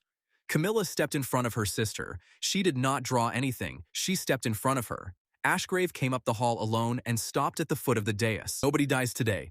I want that on the record and obeyed. This is a correction, not a slaughter. The queens keep their titles and their rooms. The healer comes to my house, where he will be housed properly and used properly, and every subject of this realm will have access to him in turn, by list, as is fitting. He looked at me, and there was some genuine kindness in it, which was the most disturbing thing about the whole afternoon. You will hate this less than you expect, boy. You wanted to work. I am the only person in this room offering to let you. Then, take him. Nothing happened. The soldiers at the base of the dais were nearest, 6 of them, 4 with spears and 2 with those long hooked poles they use for pulling riders down.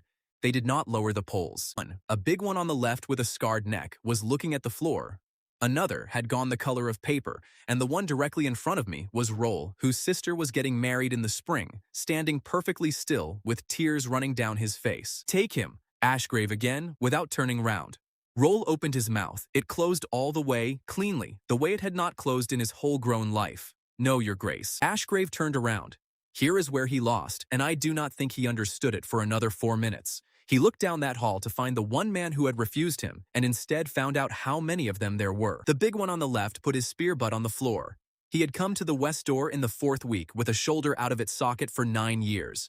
2 of the men on the right aisle sat down on the floor, in armor, like children refusing a bath. Farron turned round and walked out of the hall entirely, and I found out afterward that he went straight to the long larder and told Sella, and Sella told the kitchens, and the kitchens told the whole upper palace inside a quarter of an hour. And then, from the back, somebody started tapping a spear butt on the stone. Slow. Once. Twice. The second door of that hall is behind the dais, the one you use to take a room from 2 sides. Ashgrave had put his own steward on it, which is what you do when you do not trust a soldier with a hinge. Calder had walked wounded boys to the west door 5 nights a week for 6 weeks. He had stood in the cold while Lilith turned each of them away, walked them home again, and never once said anything to me beyond good evening. The order to open that door was given twice. I heard both. Calder stood with his back against it and his hands behind him on the ring, looking at the floor in front of his own boots, and he did not move at all. That is how a house comes apart.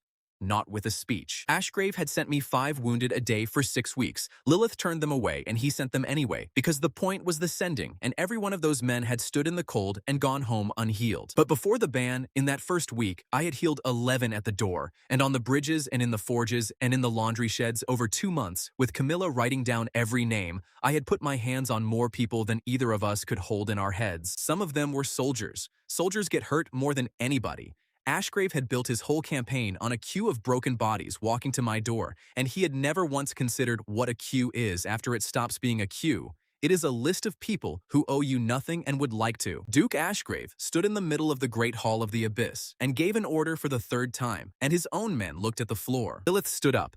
She had no crown and no shard, and she stood up and walked forward past her sister, and the whole hall watched her do it. Your Grace, go home. Ashgrave did not move. He was not looking at her. He was looking at his hands, which had begun very slightly to shake, and frowning at them as if they belonged to somebody careless. Then, in a voice with nothing left in it, "May I put a question to the healer?" Ask. Ashgrave turned to me. Boy, if I came to your door, not as a duke, in the ordinary way, in the queue with the others. He stopped. Then he made himself finish it, and I have never watched anything cost a man more. There is something in my side. It has been there since the Second War. It does not kill me, and it does not stop. I have not told anyone in 600 years. The hall was absolutely silent. Would you? Yes. Come tomorrow. Come in the morning. Come to the west door, and I will do it, and nobody has to be in the room. I meant it. I have never in my life meant anything more. Ashgrave looked at me. Then he looked around the great hall, at every one of his own people, who had all just heard the oldest thing in the court say out loud that he had a wound. And I watched him work out that he could not do it. My refusing was never the danger. They had heard. In that realm, being torn is public and being healed is not. A duke carrying a secret rot that long cannot walk to a doorstep in the morning and be made whole, because every single person in the abyss would know that he had been opened. He would rather keep the rot. He nodded to me. It was a small nod, and it was almost courteous. No, thank you. Then he walked out of the hall. Nobody stopped him. Nobody jeered. His men did not follow him, and he did not ask them to, and the doors were still open behind him for a long time after. He healed 11 of his soldiers that afternoon in the side chapel, and Camilla stood behind me the entire time, with her hand flat between my shoulder blades, feeding me a slow trickle of manna so I would not go down. The court called that indecent for about 2 weeks, and then stopped, because there were more urgent things to be indecent about. I went to Ashgrave's house 4 days later, on my own, in the morning, without telling anybody. That is a lie. I told Nyx, you cannot leave a palace without telling Nyx. He simply appears at the gate holding a coat. The Ashgrave house is on the high terrace, enormous and almost empty. Great cold rooms with the furniture pushed back against the walls, and about 9 servants where there should have been 90. They let me in without a word. Somebody had clearly given instructions. He was in a library. Of course he was. Healer. He did not get up. Your Grace, have you come to gloat?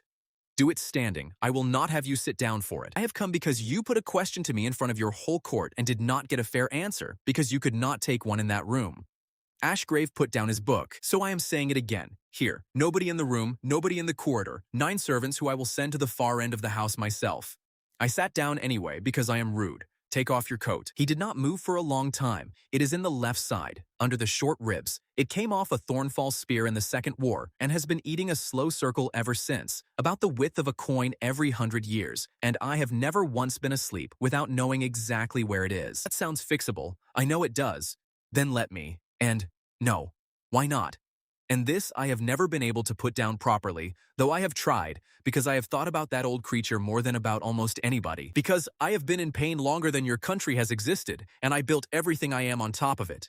He tapped his own side once. Every hard thing I have ever done, I did with that in me. Every war I carried, every crown I served, every night I sat up when younger and prettier men went to bed. I did all of it around a hole. That is a boast, boy, not a complaint. It is the only boast I have. He looked at me with those mild yellow eyes. If you take it out, then I did not do any of it in pain. I simply did it, and I do not know who that man is, and I am too old to meet him. That is the worst reason I have ever heard. Yes, it is also mine. We sat there in that cold library. Then, do you know what I actually wanted at the end? The court. No, I wanted somebody to come to this house and put one question to me. He picked his book back up. That is all it was.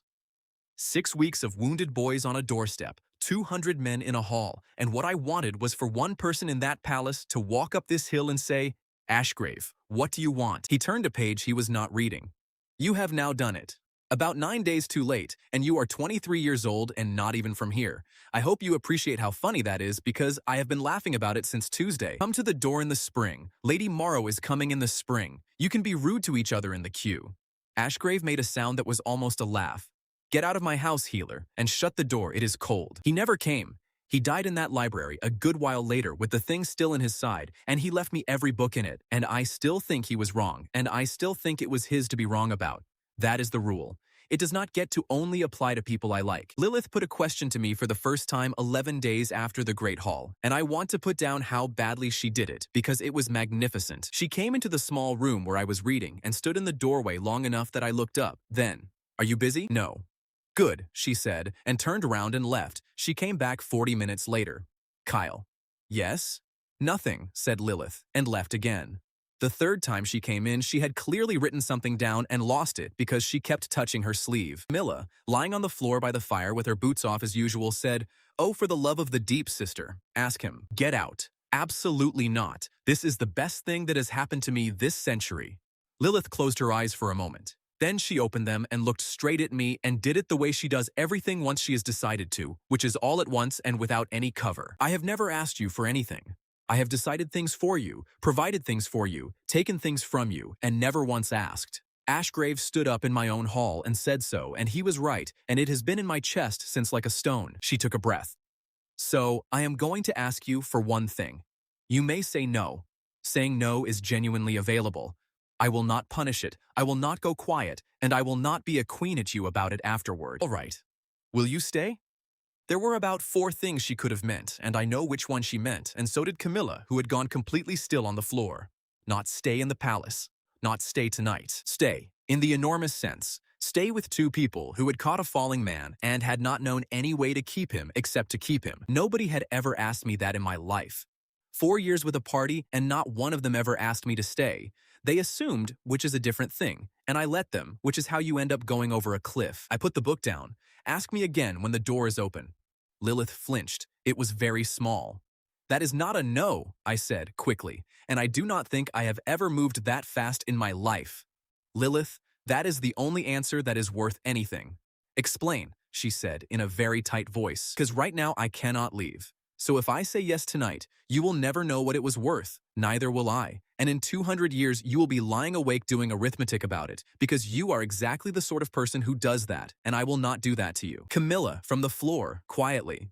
He is right, Lil. I know he is right. I hate it. So open the door, not for me to go, for the answer to be worth something. There was a very long silence in that small room. Then Lilith said, "That is a monstrous thing to say to somebody who has spent 4 centuries learning that everything she holds breaks. Yes, I am sorry. Ask me again when it is open." And Camilla, from the hearthrug, with her eyes shut, put me down for the same question, and I want mine on a different day, so I get my own answer. Which is when I understood that they had discussed it. The 2 most frightening beings in that realm had sat down somewhere in that palace, probably at 3 in the morning, probably with drink involved, and worked out an order. Vesa opened the door. Not me. I had been standing in front of the sealed descent for 6 days by then, at the top of the dead stair, going round and round the same wall. The gate takes weight. There was one shard left in the world, and it was Camilla's, and I would have thrown myself off that stair before I let her burn it, and she knew it, and she found it hilarious. Vesa came up on the 7th day with her tools on her back, because she had heard I was sulking at a rock. She looked at the scar of pale light running up the black stone for a long time. That is a bad weld. What? You have been calling it a seal. It is not a seal, boy. Look at it. Something tore this rock open a long time ago, and it closed up crooked, and nobody held it. That is a break that's set wrong. And I stood there with my mouth open like a man handed his own coat, because I had said it myself, out loud, on a bridge 2 months earlier, to 2 queens who had never heard the idea before. When a bone breaks, you pull it straight and hold it straight while it knits. Otherwise, it heals in whatever shape it was lying in.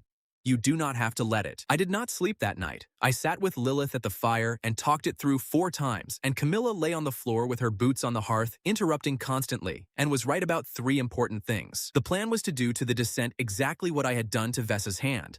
Break the bad set, part it, hold the fault in the true shape while it knits, and keep holding until it holds itself. Somewhere between 1 and 2 hours of continuous work. I had, on my very best day, about 90 seconds of that in me. Then Lilith said quietly, "Mana crosses skin. Slowly. Yes, slowly. And only where 2 people touch." And Camilla sat up on the floor with her hair everywhere and said, "Oh, we put the whole book on a staircase. Not everyone in it. Some were too old, and some were too far, and a few had died of other things, because 2 months is a long time in the abyss. The rest came up the dead stair in the dark, carrying their own lamps, lined the steps 2 abreast, and took each other's hands, bare skin to bare skin, from the bottom of the shaft to the landing at the top. When the last of them was in place, the line ran the whole stair without a gap, and from the landing you could see the lamps going down and down until they turned into one long crooked thread of light. Vesa was at the bottom with her open hand in her neighbor's. Roll was somewhere in the middle, next to a woman in wedding clothes who had come straight from a fitting. Nix was on the 460th step holding one hand of his mother's and one of Odile's, and he cried for the entire 2 hours, and nobody teased him about it, which I thought was decent of everybody. Last 2 on the landing were the queens. Camilla took the chain in her left hand. Lilith took Camilla's right hand in hers, and Lilith put her free palm flat on the back of my neck, over the collar, skin to skin. Ready? No. Good, said Camilla. Go. I put both hands on the scar in the rock and I broke it. I am not going to pretend I remember the middle of it clearly. What I remember is heat and stone giving way in a slow grinding rhythm like a jaw working, and my arms locked up past the elbow and the taste of iron. And under all of it, coming up my spine and into my shoulders and out through my hands, a river. Every hand on that stair feeding mana upward, 1 slow spoonful each, all of it arriving at once. I have been full before. I have never been that. I broke the old bad weld all the way along and parted it, and then took the 2 edges of the world and held them where they belonged, and I held them, and I held them. At some point Camilla started swearing rhythmically behind me, and at some point after that, Lilith's forehead came to rest between my shoulder blades, and at some point after that, the rock stopped fighting me. It's set, not sealed. Set. Straight and clean and open, a fault in the world lying in the shape it should always have had, and through it came cold, wet air off a northern moor, and it did not close. It has not closed since. I turned round and sat down very hard on the top step, and the whole staircase, all the way down into the dark, started making a noise I have no word for. Camilla went up first, with 60 of them, on the 9th day. I did not go. That was the argument. It went on for 2 days, and I lost it to Sarah, who came down 400 steps into the demon realm in her own boots to have it with me. You are not going. They are my people. They are people. They stopped being yours the day you stopped being the only one. That was the entire point, you great fool. Do you want it back? Camilla, standing at the mouth of the descent with 60 of the strongest things in that realm behind her, said, "We have this." She had it. A list, a root, 11 stone cutters, and Vesa. Because here is what nobody in my world ever thought to check. A wardstone has to be charged by hand every month, and that is agony for a human, and nothing at all for a demon. It is a chore. It is like filling a lamp. They took the far circle back in 11 days. They rebuilt 4 roofs while they were there because they were bored. They terrified the garrison at Red Mill so profoundly that a bishop had to be sent for. Den met them at the bridge with a militia and came away 3 hours later having signed for wintergrain, which Sarah says is the only time in his life he has moved that fast. Vesa spent 9 days in the back room of the kettle with an old man whose hands shook. She could not fix that. Neither can I. Some things are just 71 years old. So she held the chisel and Tam told her where to put it, and by the 4th day there were 4 of them in that room, and by the 9th there were 9, and the stones of the far circle were cut by human hands that were not mine, while I sat underground being fussed over by a demon with a food tray. Camilla came back down on the 18th day, filthy, sunburned, and so pleased with herself she could not sit still. She talked for 2 hours without stopping, and she has never once in the years since let me forget that she did it and I did not. Here is the thing she said that night, when the talking ran out and she was sitting on the floor with her back against my chair. I liked it. Liked what? Fixing it. Not being there. Being useful somewhere you could not see me. She turned her head. That has never happened to me before. I did not enjoy it. I liked it anyway. That is the closest thing to a conversion I have ever witnessed, and it lasted about 4 days before she was back to breaking into my room through the window. On the 22nd day, a demon came down the stair at a dead run to tell me that the humans were sealing the gate. I want to be accurate about the order of things, because it matters. Camilla was already back. Vesa and 9 others were still up there, working out of the back room of the kettle. 60 of ours were camped on the long meadow outside Red Mill, a strip of common grazing between the mill and the river, and they had been there 19 days and had not hurt anybody. That was the problem. 19 days is long enough for people to stop being frightened, and once people stop being frightened, they start talking, and once they talk, the talk reaches a bishop. Aldrin came up from the south with 11 riders and a royal sigil in a leather case. I went up. Of course I went up. Lilith did not try to stop me, and I noticed that, and so did she. The descent came out into a gray afternoon with sleet in it, and about 200 people standing on the long meadow in 2 blocks, ours and theirs, with a lane of wet grass between them, and nobody in that lane except one old man in a wet cloak. It was not what I expected. I had expected a hard face. Aldrin has the face of a man who has been awake 4 days doing arithmetic he does not like. You are the healer. Yes, the dead one. Apparently. He looked past me at the cave mouth, at the pale seam of light inside it that would not close. I have the crown's authority to seal that. I have the stone and the words and 11 men to hold the ground while it is done. I would rather not. Then do not. Give me a reason. That is not a rhetorical request. I have 9 villages between here and the coast asking me why there are 60 devils camped on grazing land, and I have exactly one answer, which is that a dead man's friends brought them. You can see the difficulty, and that is when Riona came out of the block of humans. She had ridden 4 days to be there. I did not know that then. She had heard about the bishop in Red Mill and come, and she was still in the mud of the road, and she walked out into that lane of wet grass in front of everybody. My lord, I was there when he went into the abyss. Aldrin turned. You are the mage of the hero's party. I was. The notice says he fell. The notice is wrong. I want to put down what that cost her, because from where I stood it looked like nothing at all, and it was not nothing. She had a place, 4 years of reputation, a captaincy waiting, and a hero who would have kept her in it forever if she had simply stayed quiet. She stood on wet grass in front of a bishop and 200 people and unmade all of it in about 9 sentences. He asked for a mana potion. Leon told him he was extra weight. Then Leon put his boot in his chest and put him over the edge. And Born and I watched, and we did not say one word, and then we came home and let them read a name off a ribbon. The block of humans made a noise. Aldrin did not.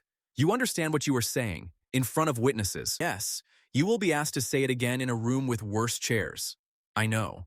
Then Aldrin stood in the sleet and did his arithmetic, and it took about a minute, and I have never watched anybody think that hard in public. Here is the shape of my problem. If the devils on that meadow are here to take the north, I must seal the hill today and lose the 11 souls still working in your inn. If they are here because a healer asked them, then I am about to seal a door with your people on the wrong side, and I answer for that at a different table. He turned to me. So which is it? And do not tell me they are kind. I do not care whether they are kind. I care what they do when nobody is holding them. Come and look at the wards. We walked out to the north line, all of us, in the sleet. It is about 2 miles, and Aldrin walked it, which I respected. 11 stones, 9 of them lit. And at the 10th, kneeling in the wet with a chisel and a bad haircut, was a 15-year-old called Kael, a shepherd's son 11 weeks earlier, who now cut a channel better than I did at twice his age. Whose work is this? Mine. Then he went scarlet and added, and Tam's. Tam says where? I cut. And the demons? What did they do? Colum looked genuinely confused by the question. They carried the stone up. It weighs about 400 weight. Then they went back to the meadow because Ida told them to stay off the near field. Who is Ida? Said Aldrin. Den's wife, said Colum. She does the feeding. And that, in the end, is what saved it. Not my hands and not a queen and not a bishop's mercy. A woman with a cooking list had put 60 demons on the far field because they trampled the near one. And they had gone and stayed gone 19 days, and a bishop could see the fence line from where he stood. Aldrin looked at the 9 lit stones for a long time. Then, I will not seal it this winter. My lord, said this winter. He put the leather case back under his arm. Come the thaw, I want the wards lit by human hands and no camp on that meadow. If I get that, I will have no argument left and I am too old to invent one. If I do not, I come back with the stone. That is fair. It is nothing of the sort. It is the least bad thing available, which is what my whole life is made of.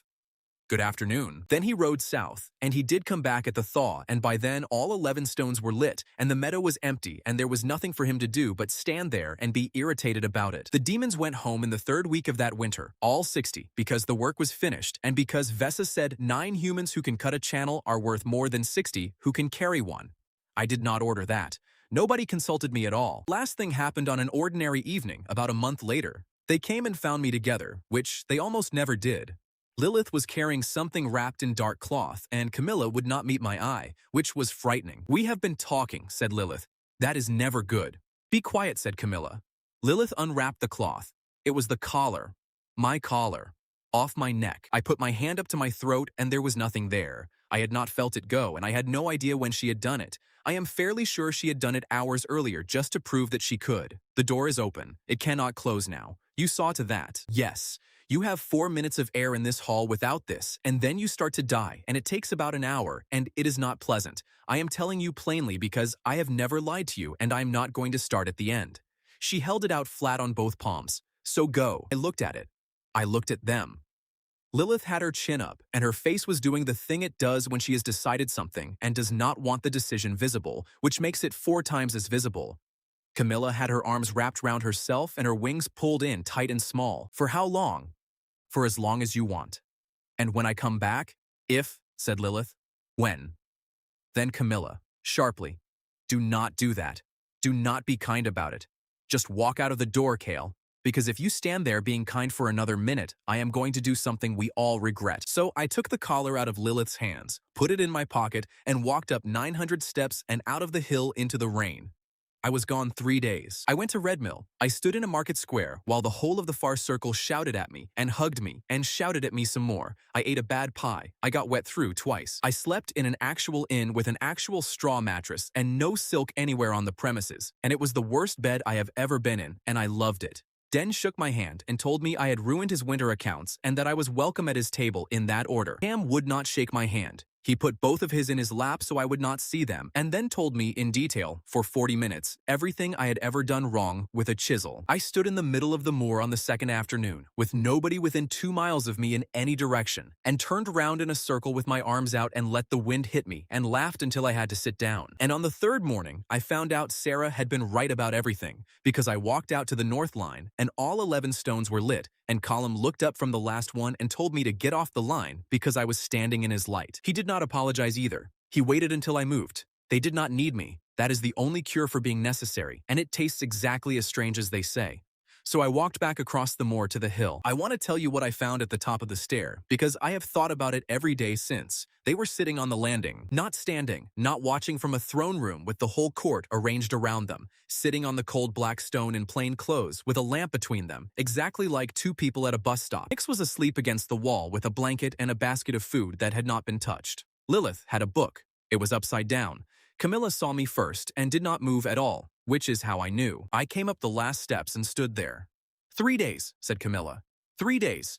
You said 3 days when you left. Lilith did not make it a question, and her voice was not entirely steady. I did. I keep my appointments. I am a professional. I took the collar out of my pocket, put it back on me. Neither of them moved. Now, please, because I would like to finish this indoors, and I have about 3 minutes of air left. Lilith stood up so fast she dropped it. She fastened it round my throat with her hands shaking so badly that Camilla had to steady her wrist, and the moment it warmed against my skin, the burning went out of my chest and I could breathe. I stood on that landing in the dark between the 2 of them and set my terms. The door stays open, both ways. Forever. Anybody who tries to close it answers to me and I will be extremely unpleasant about it. Agreed, said Lilith. I come and go. I do not ask. I tell you because I am fond of you and it is polite, but I do not ask. Agreed. And my hands are mine. Not the crown's, not the court's, not yours. I heal when I put my hand out, and nobody puts it out for me, ever again. Not by sending me your wounded, not by giving me an order, not by loving me at it. There was a pause. That is the hard one, said Camilla. I know. Agreed, said Lilith. Camilla groaned and put her face in her hands and said, agreed, fine, agreed. Then nobody said anything at all, and the lamp guttered, and Nyx went on sleeping against the wall. Ask me, I said. Lilith did not move. The door is open. It cannot be closed. I have been out of it and come back through it, and there is nothing on my neck but what I asked you to put there 10 minutes ago. So ask me. Lilith looked at the floor. Her hands were behind her back, which is what she does when she does not want anyone to see them. Will you stay? Yes. She looked up. I promised her precision once, and it turned out to be the only currency either of us had, so I gave her all of it. Can leave. I did leave, and there is a boy of 15 on the North Line who told me to get out of his light. You are frightening, and you have never once used that on me, and I have thought about it a great deal. I am grateful, and it will take me another 20 years to say that properly. None of those is the reason. I am staying because I like it here. That is the whole of it. It is an extremely stupid reason to live in a realm that is trying to kill me, and I have checked it 4 times in 3 days and it does not change. Lilith put a hand over her mouth. And me? Said Camilla. Different day. You said different day. That was before I knew what the answer sounded like. Tomorrow. Tonight. Tomorrow.